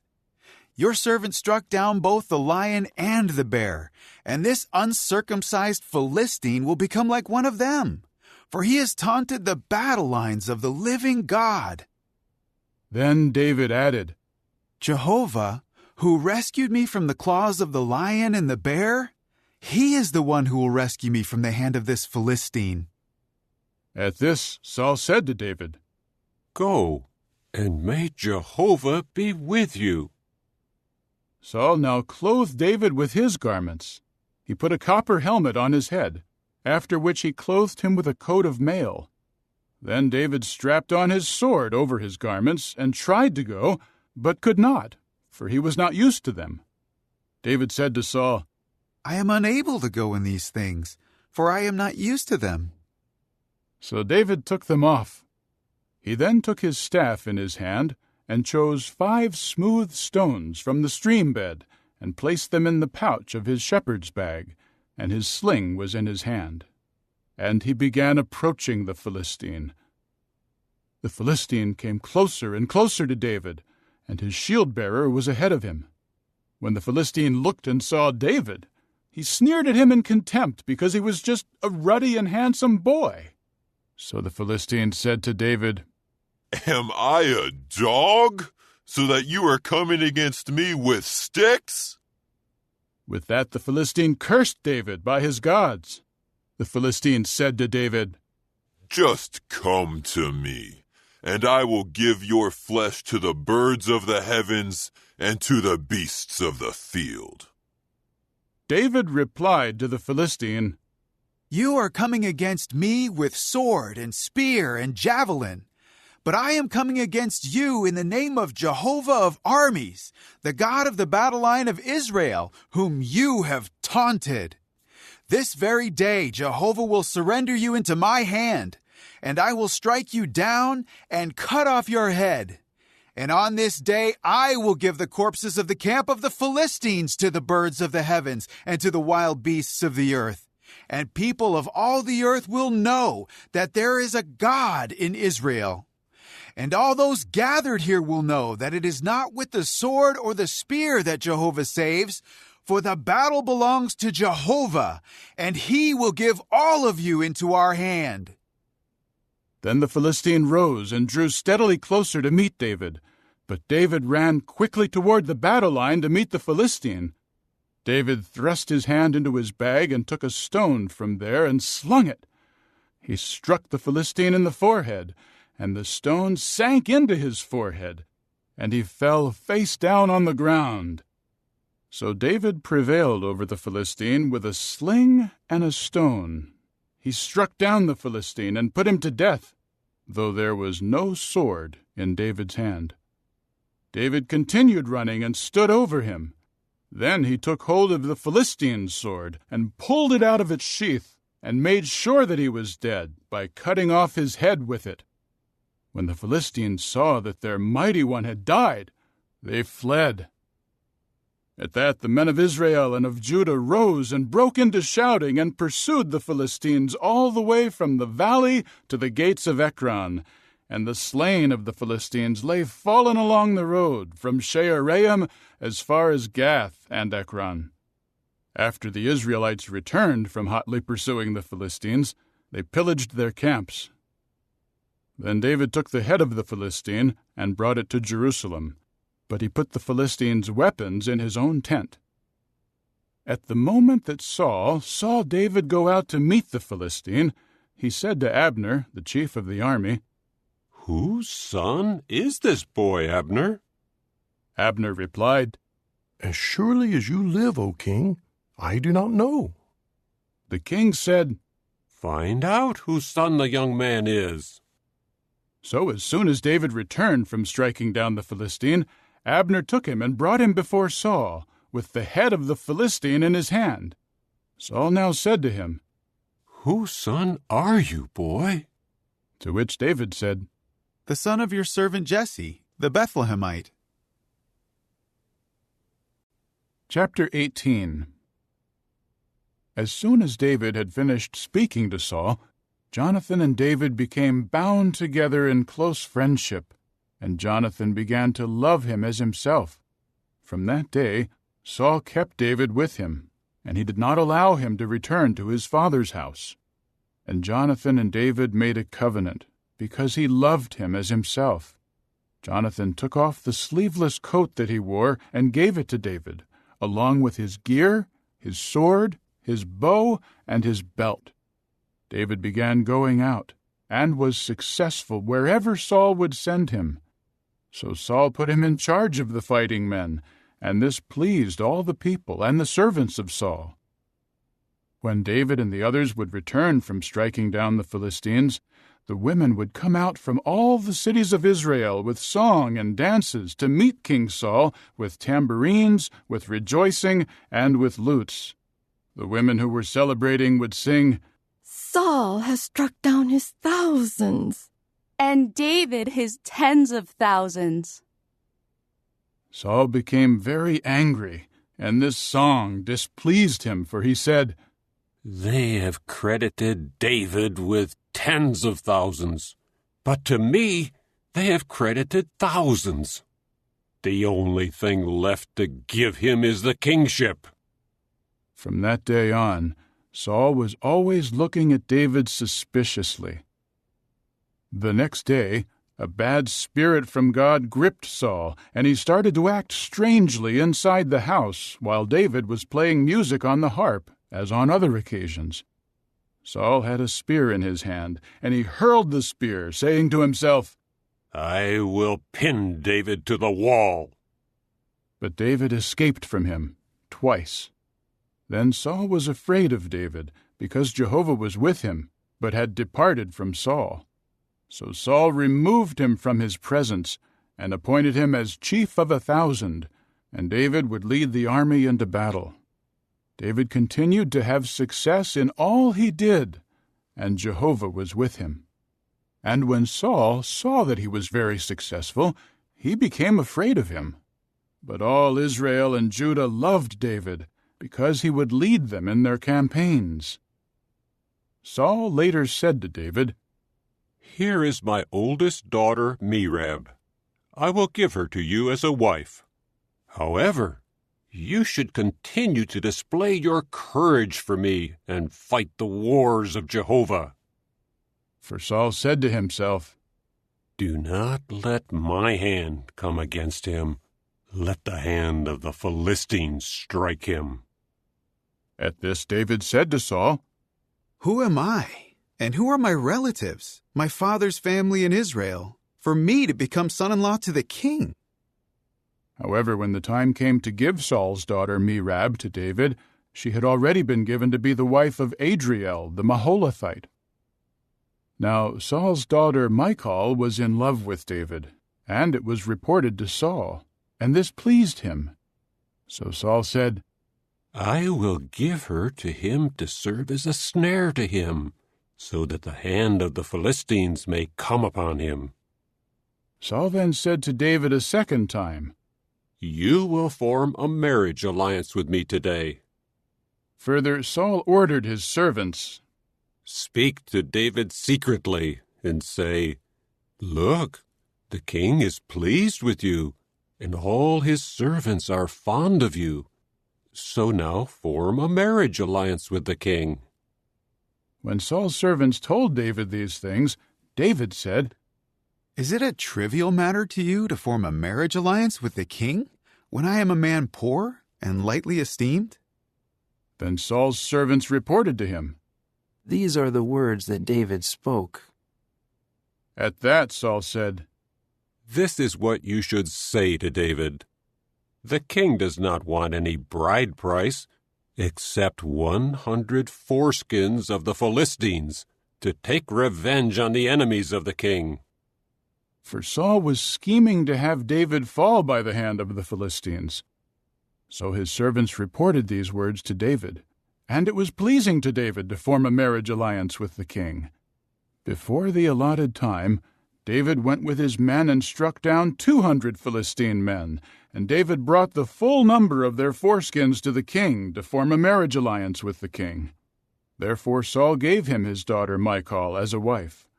Saul realized that Jehovah was with David, and that his daughter Michal loved him. This made Saul even more afraid of David, and Saul became an enemy of David for the rest of his life. The princes of the Philistines would go out to battle, but as often as they went out, David was more successful than all the servants of Saul, and his name was highly esteemed. Chapter 19. Saul later spoke to Jonathan his son and to all his servants about putting David to death. Since Saul's son Jonathan was very fond of David, Jonathan told David, "My father Saul wants to have you put to death. Please be on your guard in the morning, and go to a secret place and remain hidden. I will go out and stand next to my father in the field where you will be. I will talk about you to my father, and if I learn anything, I will be sure to tell you." So Jonathan spoke well of David to his father Saul. He said to him, "The king should not sin against his servant David, for he has not sinned against you, and what he has done for you has benefited you. He risked his life to strike down the Philistine, so that Jehovah brought about a great victory for all Israel. You saw it, and you were overjoyed. So why should you sin against innocent blood in having David put to death for no reason?" Saul listened to Jonathan, and Saul swore, "As surely as Jehovah is living, he will not be put to death." Afterward Jonathan called David and told him all these things. So Jonathan brought David to Saul, and he continued to serve him as before. In time, war broke out again, and David went out and fought against the Philistines and struck them down with a great slaughter, and they fled from before him. And a bad spirit from Jehovah came upon Saul when he was sitting in his house with his spear in his hand, while David was playing music on the harp. Saul tried to pin David to the wall with the spear, but he eluded Saul, who drove the spear into the wall. David fled and escaped during that night. Saul later sent messengers to David's house to watch it and to kill him in the morning. But David's wife Michal told him, "If you do not escape tonight, tomorrow you will be a dead man." Immediately Michal let David down through the window so that he could run away and escape. Michal took the teraphim statue and placed it on the bed, and she put a net of goat hair at the place of his head, and she covered it with a garment. Saul now sent messengers to take David, but she said, "He is sick." So Saul sent the messengers to see David and told them, "Bring him to me on his bed to have him put to death." When the messengers came in, there was the teraphim statue on the bed and a net of goat hair where his head would have been. Saul said to Michal, "Why did you trick me like this and send my enemy away so that he could escape?" Michal replied to Saul, "He said to me, 'Send me away, or I will kill you.'" Now David had run away and escaped, and he came to Samuel at Ramah. He told him all that Saul had done to him. Then he and Samuel went away, and they stayed in Naioth. In time it was reported to Saul, "Look, David is in Naioth, in Ramah." At once Saul sent messengers to seize David. When they saw the elderly ones of the prophets prophesying, and Samuel standing and presiding over them, the Spirit of God came to be upon Saul's messengers, and they began behaving as prophets as well. When they told it to Saul, he immediately sent other messengers, and they too began behaving as prophets. So Saul sent messengers again, a third group, and they too began behaving as prophets. Finally, he also went to Ramah. When he reached the great cistern that is in Seku, he asked, "Where are Samuel and David?" They replied, "There in Naioth in Ramah." While Saul was on his way from there to Naioth in Ramah, the Spirit of God came upon him as well, and he walked along behaving as a prophet until he came into Naioth in Ramah. He also stripped off his garments, and he too behaved as a prophet before Samuel, and he lay there naked all that day and all that night.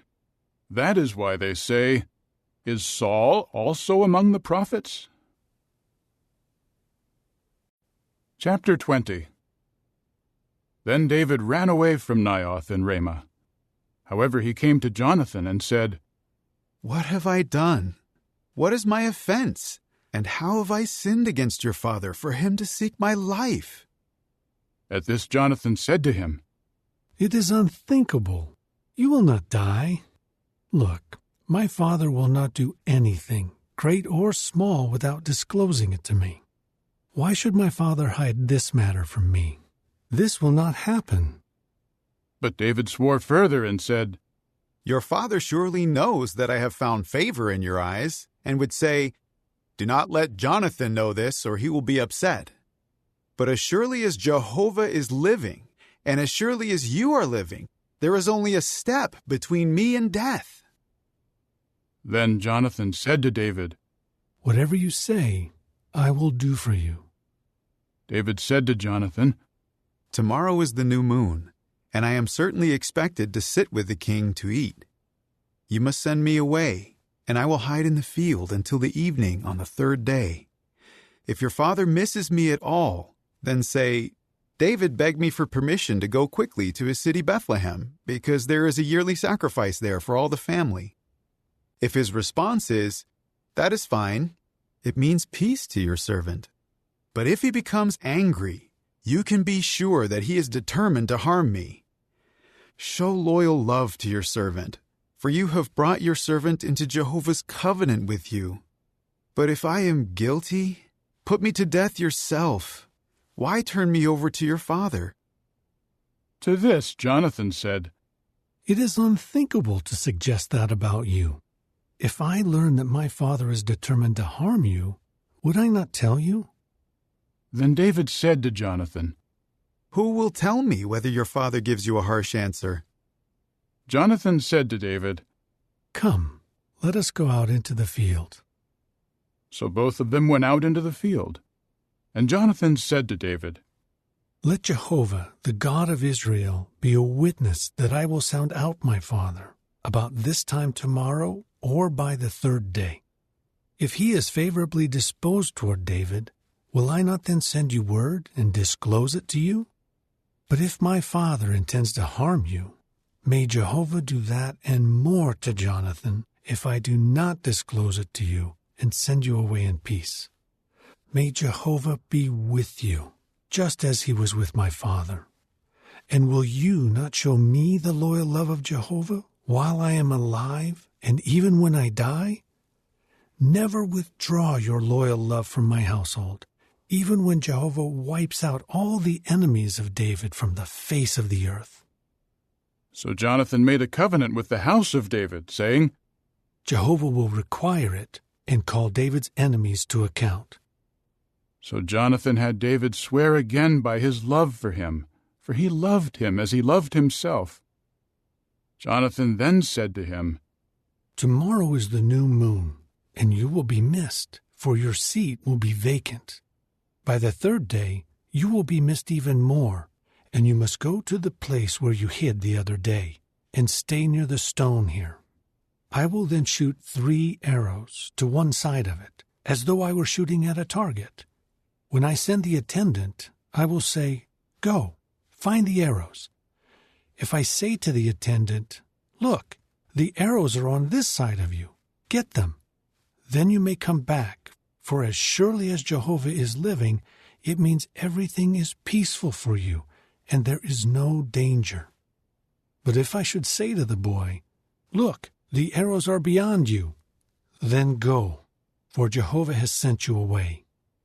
As for the promise that we have made, you and I, may Jehovah be between us forever." So David hid in the field. When the new moon came, the king took his seat at the meal to eat. The king was sitting in his usual seat by the wall. Jonathan was facing him, and Abner was sitting at Saul's side, but David's place was vacant. Saul did not say anything that day, for he said to himself, "Something has happened so that he is not clean. Yes, he must be unclean." And the day after the new moon, on the second day, David's place continued vacant. Saul then said to Jonathan his son, "Why has the son of Jesse not come to the meal either yesterday or today?" Jonathan answered Saul, "David begged me for permission to go to Bethlehem. He said, 'Please permit me to go, because we have a family sacrifice in the city, and my own brother summoned me. So if I have found favor in your eyes, please let me slip away to see my brothers. That is why he has not come to the king's table.'" Then Saul became enraged with Jonathan, and he said to him, "You son of a rebellious woman, do you think I do not know that you are choosing to side with the son of Jesse, to your own shame and to the shame of your mother?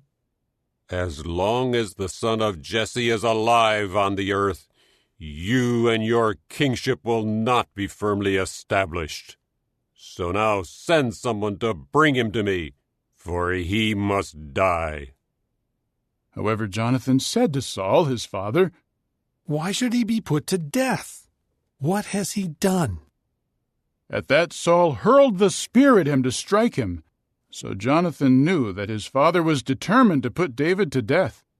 Jonathan immediately rose up from the table in the heat of anger, and he did not eat any food on the second day after the new moon, for he was upset over David, and his own father had humiliated him.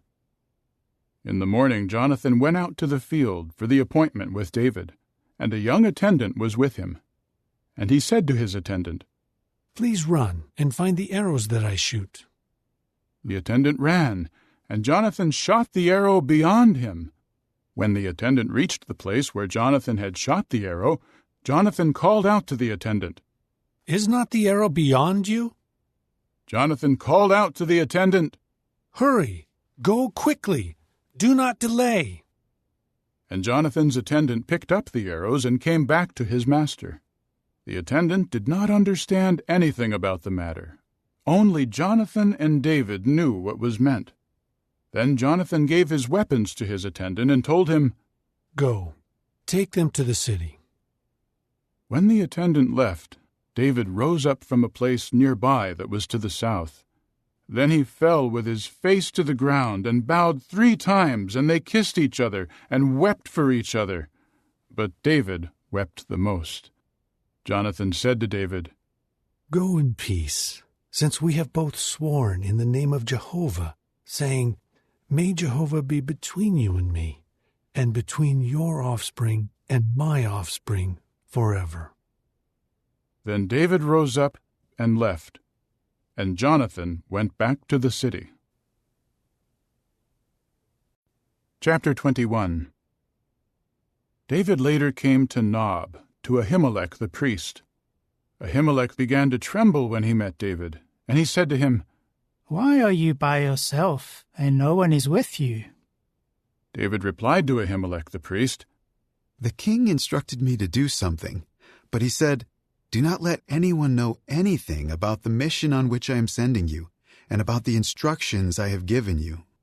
I made an appointment with my young men to meet at a certain place. Now, if there are 5 loaves of bread at your disposal, just give them to me, or whatever is available." But the priest answered David, "There is no ordinary bread on hand, but there is holy bread, provided that the young men have kept away from women." David answered the priest, "Women have certainly been kept away from us, as on previous occasions when I went out on a campaign. If the bodies of the young men are holy, even when the mission is ordinary, how much more so today should they be holy?" So the priest gave him the holy bread, because there was no bread there except the showbread, which had been removed from Jehovah's presence to be replaced by fresh bread on the day it was taken away. Now one of Saul's servants was there on that day, detained before Jehovah. His name was Doeg the Edomite, the chief of Saul's shepherds. David then said to Ahimelech, "Is there a spear or a sword here at your disposal? I did not take my own sword or my weapons with me, because the king's mission was urgent." To this the priest said, "The sword of Goliath the Philistine, whom you struck down in the valley of Elah, is here, wrapped up in a cloth behind the ephod. If you want to take it for yourself, take it, because it is the only one here." David said, "There is none like it. Give it to me." That day David rose up and continued his flight from Saul, and he eventually came to King Achish of Gath. The servants of Achish said to him, "Is this not David, the king of the land?" "Is he not the one they sang about when they danced, saying, 'Saul has struck down his thousands, and David his tens of thousands?'" David took these words to heart, and he became very much afraid of King Achish of Gath.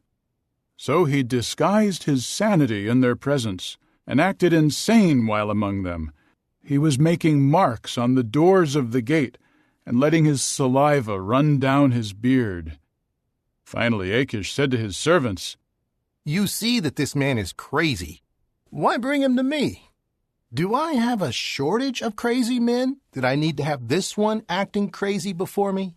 Should this man enter my house?" Chapter 22. So David went from there, escaping to the cave of Adullam, When his brothers and his father's entire house heard of it, they went down there to him. And all those who were in trouble and in debt, and who had a grievance, gathered to him, and he became their chief. There were about 400 men with him. David later went from there to Mizpah in Moab, and said to the king of Moab, "Please let my father and mother stay with you until I know what God will do for me." So he left them with the king of Moab, and they stayed with him the whole time that David was in the stronghold. In time, Gad the prophet said to David, "Do not stay in the stronghold. Go from there into the land of Judah." So David left and went into the forest of Hereth. Saul heard that David and the men with him had been found. Saul was then sitting in Gibeah under the tamarisk tree on the high place, with his spear in his hand, and all his servants were stationed around him. Then Saul said to his servants stationed around him, "Listen, please, you Benjaminites. Will the son of Jesse also give fields and vineyards to all of you? Will he appoint all of you as chiefs of thousands and chiefs of hundreds? All of you have conspired against me. No one informed me when my own son made a covenant with the son of Jesse. Not one of you has sympathy for me and informs me that my own son has incited my own servant against me to ambush me, as is now the case." Then Doeg the Edomite, who was stationed there over the servants of Saul, answered, "I saw the son of Jesse come to Nob, to Ahimelech the son of Ahitub, and he inquired of Jehovah for him, and gave him provisions. He even gave him the sword of Goliath the Philistine." At once the king sent for Ahimelech, son of Ahitub the priest, and all the priests of his father's house who were in Nob. So all of them came to the king. Saul now said, "Listen, please, you son of Ahitub." To which he replied, "Here I am, my lord." Saul said to him, "Why have you conspired against me, you and the son of Jesse, by giving him bread and a sword, and by making an inquiry of God for him? He opposes me and waits in ambush, as is now the case." At this Ahimelech answered the king, "Who among all your servants is as trustworthy as David? He is the king's son-in-law, and a chief over your bodyguard, and honored in your house. Was today the first time I inquired of God for him? What you are saying is unthinkable on my part. Do not let the king hold anything against his servant and against my father's entire house, for your servant did not know a single thing about any of this." But the king said, "You will surely die, Ahimelech, you along with all your father's house." With that, the king said to the guards stationed around him, "Turn and kill the priests of Jehovah, because they have sided with David. They knew that he was a runaway, and they did not inform me." But the king's servants did not want to lift their hands to assault the priests of Jehovah. Then the king said to Doeg, "You turn and assault the priests." Immediately Doeg the Edomite went and assaulted the priests himself. He killed on that day 85 men wearing the linen ephod. He also struck Nob, the city of the priests, with the sword, man as well as woman, child as well as infant, bull, donkey, and sheep he put to the sword. However, one son of Ahimelech, the son of Ahitub, whose name was Abiathar, escaped and ran away to follow David. Abiathar told David, "Saul has killed the priests of Jehovah." At this David said to Abiathar, "I knew on that day, when Doeg the Edomite was there, that he would be sure to tell Saul. I am personally responsible for the death of everyone in your father's house. Stay with me. Do not be afraid, for whoever seeks your life seeks my life. You are under my protection." Chapter 23. In time, David was told, "The Philistines are fighting against Keilah, and they are raiding the threshing floors." So David inquired of Jehovah, "Should I go and strike down these Philistines?" Jehovah said to David, "Go, strike down the Philistines and rescue Keilah." But the men of David said to him, "Look, we are afraid while here in Judah. How much more so if we go to Keilah against the battle line of the Philistines?" So David inquired once again of Jehovah. Jehovah now answered him, "Rise up, go down to Keilah, because I will give the Philistines into your hand." So David went with his men to Keilah and fought against the Philistines. He carried off their livestock and struck them down with a great slaughter, and David rescued the inhabitants of Keilah. Now, when Abiathar the son of Ahimelech ran away to David at Keilah, he had an ephod with him. Saul was told, "David has come to Keilah." Then Saul said, "God has handed him over to me, for he has trapped himself by entering a city with gates and bars." So Saul summoned all the people to war, to go down to Keilah and besiege David and his men.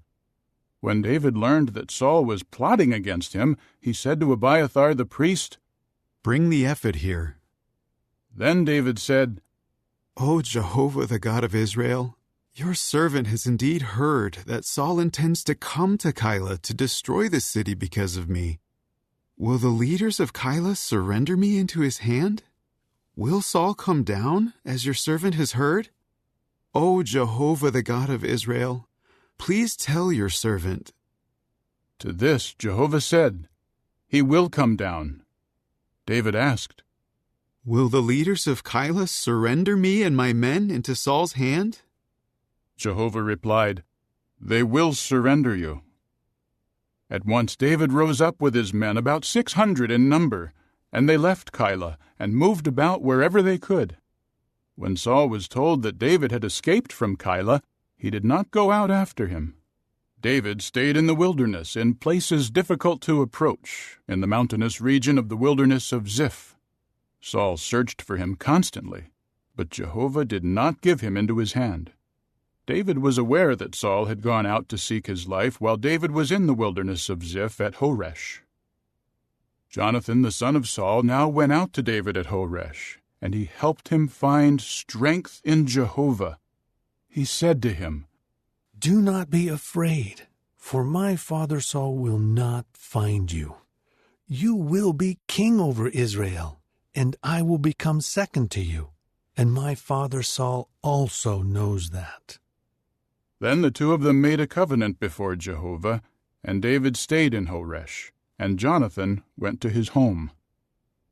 The men of Ziph later went up to Saul at Gibeah and said, "Is not David hiding near us in the places difficult to approach at Horesh, on the hill of Hakilah, which is south of Jeshimon?" "Whenever it pleases you to come down, O king, come, and we will surrender him into the hand of the king." At this, Saul said, "May you be blessed by Jehovah, for you have shown compassion to me. Please go and try to find out exactly where he is and who saw him there, for I have been told that he is very cunning. Carefully ascertain where all his hiding places are, and return to me with the evidence. I will then go with you, and if he is in the land, I will search him out among all the thousands of Judah." So they left, and went as if ahead of Saul, while David and his men were in the wilderness of Maon, in the Arabah, to the south of Jeshimon. Then Saul came with his men to look for him. When David was told, he at once went down to the crag, and stayed in the wilderness of Maon. When Saul heard this, he chased after David into the wilderness of Maon. As Saul came to one side of the mountain, David and his men were on the other side of the mountain. David was hurrying to get away from Saul, but Saul and his men were closing in on David and his men to capture them. But a messenger came to Saul, saying, "Come quickly, for the Philistines have made a raid on the land." At that, Saul stopped chasing after David and went to confront the Philistines. That is why that place was named the Crag of the Divisions. Then David made his way up from there and stayed in the places difficult to approach at En-Gedi. Chapter 24. As soon as Saul returned from pursuing the Philistines, they told him, "Look, David is in the wilderness of En-Gedi." So Saul took 3,000 men chosen from all Israel and went to look for David and his men on the rocky cliffs of the mountain goats. Saul came to the stone sheepfolds along the road, where there was a cave, and he went in to relieve himself, while David and his men were sitting in the recesses at the back of the cave. David's men said to him, "This is the day on which Jehovah is saying to you, 'Look, I am giving your enemy into your hand, and you can do to him whatever seems good to you.'" So David rose up and quietly cut off the edge of Saul's sleeveless coat. But afterward, David's heart kept striking him because he had cut off the edge of Saul's sleeveless coat. He said to his men, "It is unthinkable from Jehovah's standpoint that I should do such a thing to my Lord, the anointed of Jehovah, by lifting my hand against him, for he is the anointed of Jehovah." So David restrained his men with these words, and he did not allow them to attack Saul. As for Saul, he rose up from the cave and went on his way. Then David got up and went out from the cave, and called out after Saul, "My lord, the king!" When Saul looked behind him, David bowed down low, with his face to the ground, and prostrated himself. David said to Saul, "Why do you listen to the words of men who say, 'Look, David is seeking to harm you'? This very day your own eyes have seen how Jehovah gave you into my hand in the cave. But when someone said to kill you, I had pity on you, and said, 'I will not lift my hand against my Lord, for he is the anointed of Jehovah.'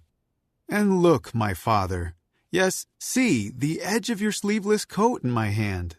For when I cut off the edge of your sleeveless coat, I did not kill you. You can now see and understand that I do not intend to harm you or to rebel, and I have not sinned against you, whereas you are hunting me down to take my life. May Jehovah judge between you and me, and may Jehovah take vengeance on you for me, but my hand will not come against you. Just as the ancient proverb says, 'From the wicked comes wickedness, but my hand will not come against you.' After whom has the king of Israel gone out? Whom are you chasing? A dead dog? A single flea? May Jehovah be the judge, and he will judge between you and me, and he will see and will plead my case and judge me and rescue me from your hand."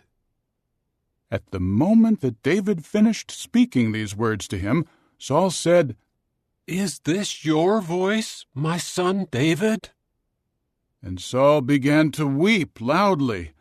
He said to David, "You are more righteous than I am, for you have treated me well, and I have repaid you with evil. Yes, today you have told me of the good you did by not killing me when Jehovah surrendered me into your hand. For what man finds his enemy and sends him on his way unharmed? Jehovah will reward you with good because of what you have done for me today. And now, look, I know that you will surely rule as king, and that in your hand the kingdom of Israel will endure. Now swear to me by Jehovah that you will not wipe out my descendants after me, and that you will not annihilate my name out of my father's house." So David swore to Saul, after which Saul went home. But David and his men went up to the stronghold. Chapter 25. In time Samuel died, and all Israel gathered together to mourn for him, and to bury him at his house in Ramah.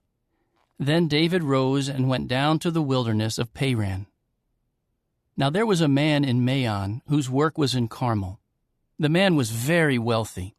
He had 3,000 sheep and 1,000 goats, and he was then shearing his sheep at Carmel. The man's name was Nabal, and his wife's name was Abigail. The wife was discerning and beautiful, but the husband, a Calebite, was harsh, and he behaved badly. David heard in the wilderness that Nabal was shearing his sheep. So David sent 10 young men to him, and David told the young men, "Go up to Carmel, and when you come to Nabal, ask him in my name about his welfare. Then say, 'May you live long, and may you be well, and may your household be well, and may all that you have be well. Now I hear that you are doing your shearing. When your shepherds were with us, we did not harm them, and they found nothing missing the whole time they were in Carmel. Ask your young men, and they will tell you. May my young men find favor in your eyes, because we have come at a joyous time. Please give to your servants and to your son David whatever you can spare.'" So David's young men went and told all of this to Nabal in David's name. When they finished, Nabal answered David's servants, "Who is David, and who is this son of Jesse? Nowadays many servants are breaking away from their masters. Do I have to take my bread and my water and the meat that I butchered for my shearers and give it to men who come from who knows where?" At that, David's young men returned and reported all these words to him. David immediately said to his men, "Everyone, strap on your sword." So they all strapped on their swords, and David also strapped on his own sword. And about 400 men went up with David, while 200 men stayed with the baggage. Meanwhile, one of the servants reported to Abigail, Nabal's wife, "Look, David sent messengers from the wilderness to wish our master well, but he screamed insults at them. Those men were very good to us. They never harmed us, and we did not miss a single thing the whole time we were together with them in the fields. They were like a protective wall around us, both by night and by day, the whole time we were with them shepherding the flock. Now decide what you are going to do, for disaster has been determined against our master and against all his house, and he is such a worthless man that no one can speak to him." So Abigail quickly took 200 loaves of bread, 2 large jars of wine, 5 dressed sheep, 5 seah measures of roasted grain, 100 cakes of raisins, and 200 cakes of pressed figs, and put all of it on the donkeys. Then she said to her servants, "Go on ahead of me. I will follow you." But she said nothing to her husband Nabal. While she was riding on the donkey and going down under cover of the mountain, just then David and his men were coming down toward her, and she met them. Now David had been saying, "It was for nothing that I guarded everything that belongs to this fellow in the wilderness. Not a single thing belonging to him went missing, and yet he repays me evil for good. May God do the same and more to the enemies of David if I allow a single male of his to survive until the morning." When Abigail caught sight of David, she hurried down off the donkey and threw herself face down before David, bowing to the ground. She then fell at his feet and said, "My lord, let the blame be on me. Let your servant girl speak to you, and listen to the words of your servant girl. Please, do not let my lord pay attention to this worthless Nabal, for he is just like his name. Nabal is his name, and senselessness is with him. But I, your servant girl, did not see my lord's young men whom you sent. And now, my lord, as surely as Jehovah is living, and as you are living, it is Jehovah who has held you back from incurring blood guilt and from taking revenge with your own hand. May your enemies and those seeking injury to my lord become like Nabal. Now let this gift that your servant girl has brought to my lord be given to the young men who are following my lord. Pardon, please, the transgression of your servant girl, for Jehovah will without fail make for my lord a lasting house, because my lord is fighting the wars of Jehovah, and no evil has been found in you all your days. When someone rises up to pursue you and seeks your life, the life of my lord will be wrapped securely in the bag of life with Jehovah your God. but the lives of your enemies he will hurl away like stones from a sling. And when Jehovah has done for my lord all the good things he has promised, and he appoints you as leader over Israel, you will have no remorse or regret in your heart for shedding blood without cause, and for letting the hand of my lord take revenge. When Jehovah confers good upon my lord, remember your servant girl." At this, David said to Abigail, "Praise Jehovah, the God of Israel, who sent you this day to meet me. And blessed be your good sense. May you be blessed for restraining me this day from incurring blood guilt and from taking revenge with my own hands. Otherwise, as surely as Jehovah, the God of Israel, who held me back from harming you, is living, if you had not come quickly to meet me, by morning there would not have remained a single male belonging to Nabal." With that, David accepted from her what she had brought him, and said to her, "Go up in peace to your house. See, I have listened to you, and I will grant your request." Abigail later went back to Nabal, who was feasting like a king in his house, and Nabal was in a good mood and was as drunk as could be. She did not tell him a single thing until the morning light. In the morning, when Nabal was sober, his wife told him these things. And his heart became like a dead man's, and he lay paralyzed like a stone. About 10 days later, Jehovah struck Nabal, and he died. When David heard that Nabal had died, he said, "Praise Jehovah, who has pleaded my case of reproach from Nabal, and has kept his servant from doing anything bad. And Jehovah has brought the badness of Nabal back on his own head." Then David sent word to propose to Abigail, to take her as his wife. So David's servants came to Abigail at Carmel and said to her, "David has sent us to you to take you as his wife." She immediately rose up and bowed with her face to the ground and said, "Here is your slave, as a servant to wash the feet of the servants of my lord." Then Abigail quickly rose up and rode on her donkey with 5 of her female servants walking behind her. She accompanied the messengers of David and became his wife. David had also married Ahinoam from Jezreel, and both women became his wives. But Saul had given his daughter Michal, David's wife, to Paltai, the son of Laish, who was from Galim. Chapter 26. In time the men of Ziph came to Saul at Gibeah, saying, "Is David not hiding on the hill of Hachilah, facing Jeshimon?" So Saul rose up and went down to the wilderness of Ziph with 3,000 chosen men of Israel to look for David in the wilderness of Ziph. Saul camped on the hill of Hachilah, which faces Jeshimon by the road. David was then living in the wilderness, and he learned that Saul had come into the wilderness after him.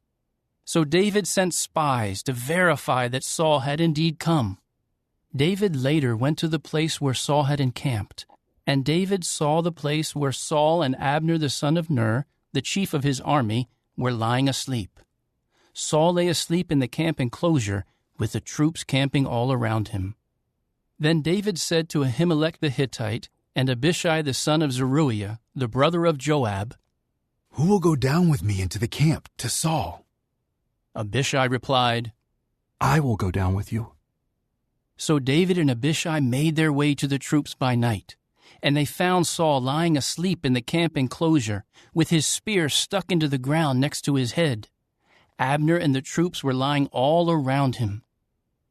Abishai now said to David, "Today God has surrendered your enemy into your hand. And now, please, let me pin him to the ground with the spear just once, and I will not need to do it twice." However, David said to Abishai, "Do not harm him, for who can lift his hand against the anointed of Jehovah and remain innocent?" David continued, "As surely as Jehovah is living, Jehovah himself will strike him down, or his day will come and he will die, or he will go down into battle and perish. It is unthinkable from Jehovah's standpoint for me to lift my hand against the anointed of Jehovah. So now take, please, the spear next to his head and the water jug, and let us be on our way." So David took the spear and the water jug from next to Saul's head, and they went away. No one saw or noticed them or woke up, for they were all asleep, because a deep sleep from Jehovah had fallen upon them. Then David crossed to the other side and stood on the top of the mountain some distance away, with a considerable space between them. David called out to the troops and to Abner the son of Ner, saying, "Abner, will you not answer?" Abner answered, "Who are you who calls to the king?" David said to Abner, "Are you not a man? And who is like you in Israel? So why did you not keep watch over your lord the king? For one of the soldiers came in to do away with your lord the king. What you have done is not good. As surely as Jehovah is living, you deserve to die, because you have not kept watch over your Lord, the anointed of Jehovah. Now look around. Where are the king's spear and the water jug that were next to his head?" Then Saul recognized the voice of David and said, "Is this your voice, my son David?" David replied, "It is my voice, my lord the king." He added, "Why is my lord chasing after his servant? For what have I done? And what am I guilty of? My lord the king, please, listen to the words of his servant. If it is Jehovah who incited you against me, let him accept my grain offering. But if men have incited you, they are cursed before Jehovah, because they have driven me away today from being united with Jehovah's inheritance, saying, 'Go, serve other gods.' And now do not let my blood fall to the ground away from the presence of Jehovah. For the king of Israel has gone out to look for a single flea, as if he were chasing a partridge on the mountains." In turn, Saul said, "I have sinned. Come back, my son David, for I will do you no more harm, because you regarded my life as precious this day. Yes, I have acted foolishly and have made a terrible mistake." David answered, "Here is the spear of the king. Let one of the young men come over and take it. It is Jehovah who will repay each one for his own righteousness and his own faithfulness.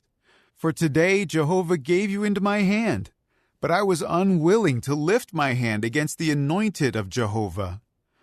Look, just as your life was precious to me this day, so may my life be precious in the eyes of Jehovah, and may he rescue me out of all distress."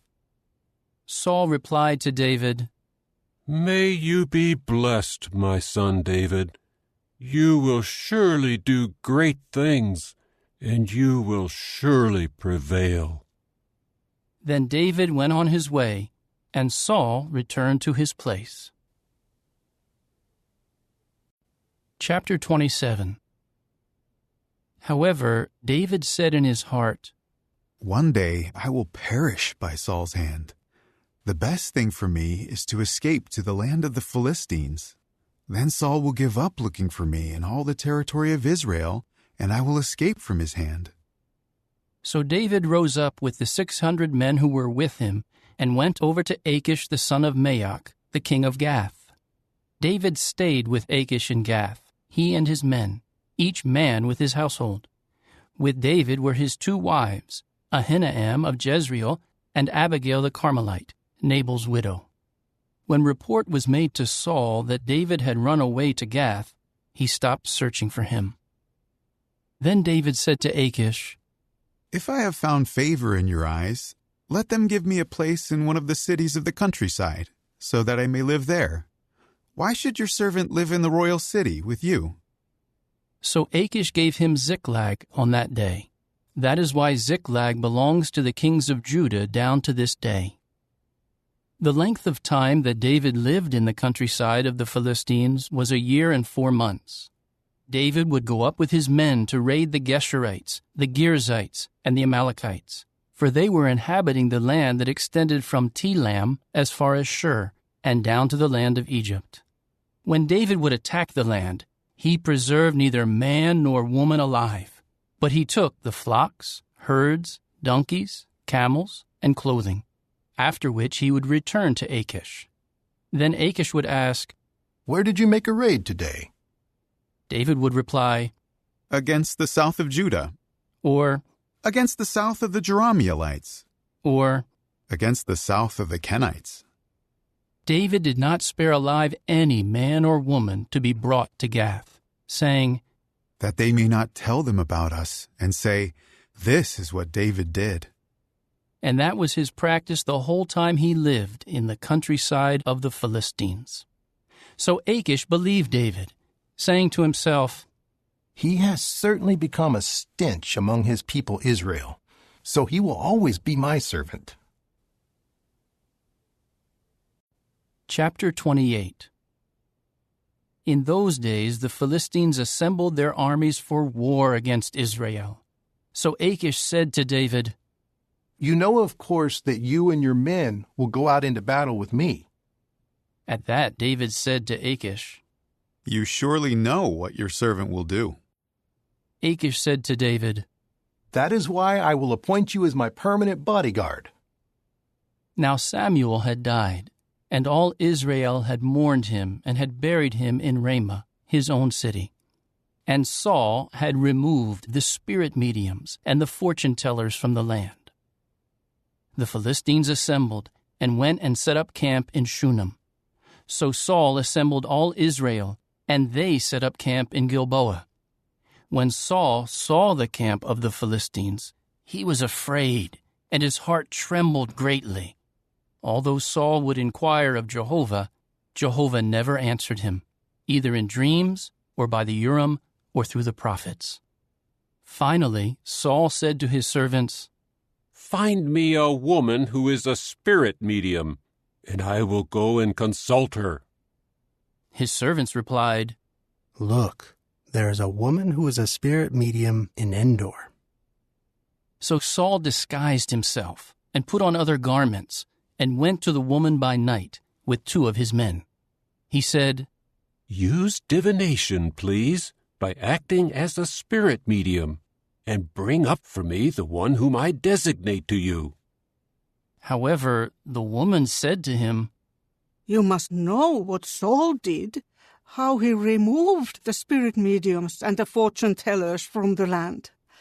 Why then are you trying to trap me to have me put to death?"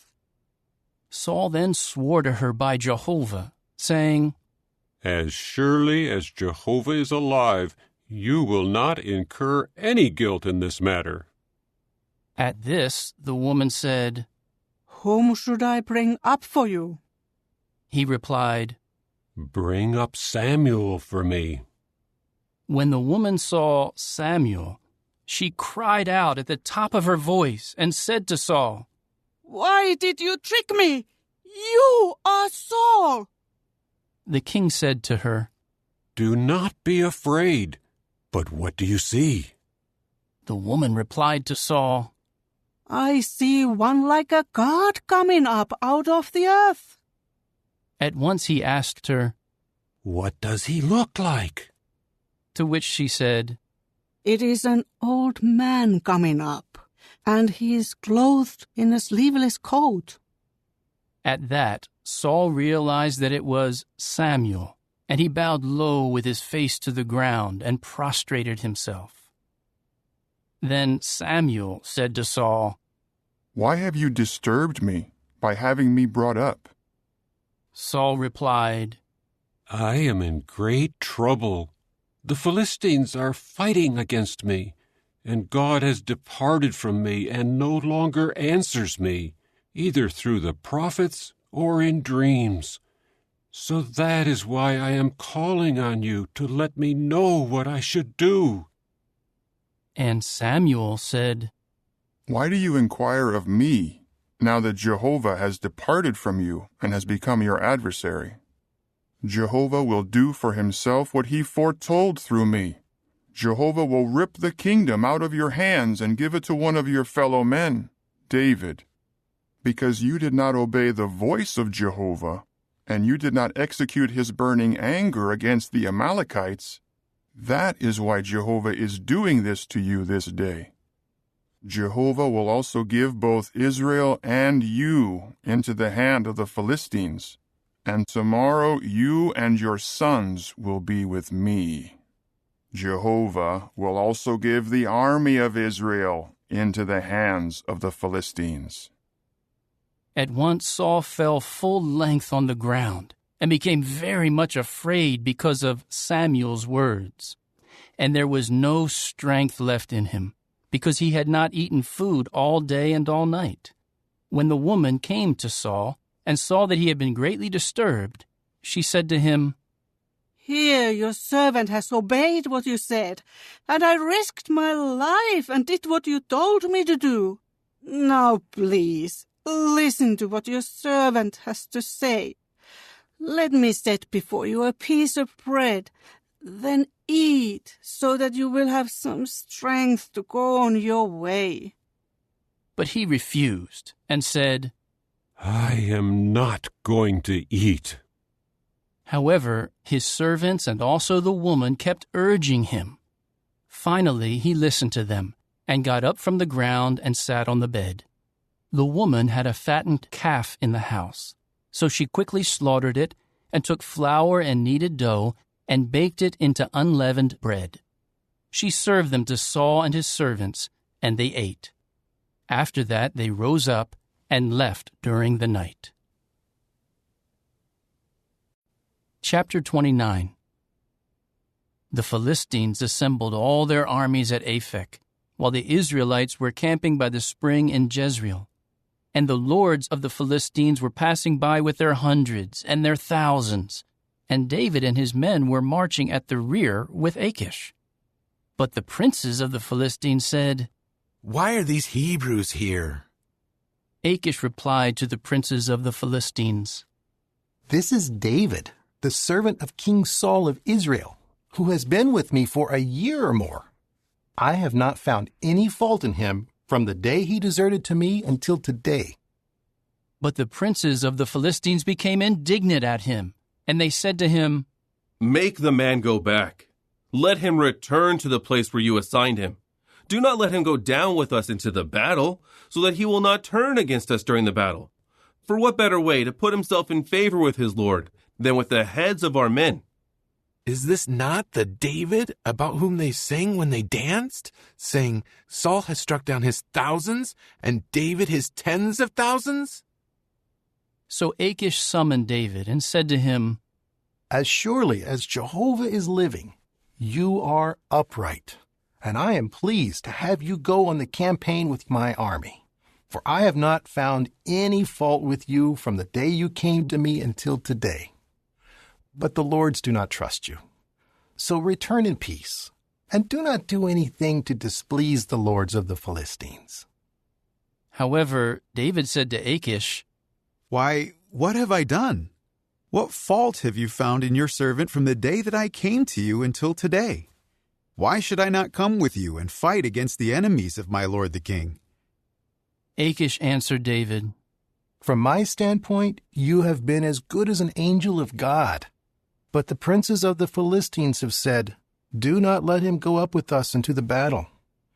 Now get up early in the morning with the servants of your Lord who came with you. Rise up and leave early in the morning, as soon as it is light." So David and his men rose up early in the morning to return to the land of the Philistines, and the Philistines went up to Jezreel. Chapter 30. When David and his men came to Ziklag on the third day, the Amalekites had made a raid on the south and on Ziklag, and they had attacked Ziklag and burned it with fire. They had taken captive the women and all who were in it, from the smallest to the greatest. They had not killed anyone, but they had carried them off and gone on their way. When David and his men came to the city, they found it burned down, and their wives and their sons and their daughters had been carried off captive.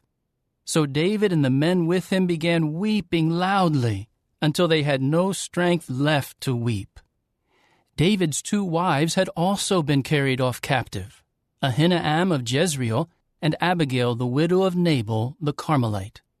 David was very distressed because the men were talking of stoning him, for all the men had become very bitter over the loss of their sons and daughters. But David strengthened himself by Jehovah his God. David then said to Abiathar the priest, the son of Ahimelech, "Please bring the ephod here." So Abiathar brought the ephod to David. David inquired of Jehovah, "Should I chase after this marauder band? Will I overtake them?" At this he said to him, "Go in pursuit, for you will certainly overtake them, and you will make the rescue." David immediately set out with the 600 men who were with him, and they went on as far as the Wadi Besor, where some of the men stayed behind. David kept up the chase with 400 men, but the 200 men who were too tired to cross the Wadi Besor stayed behind.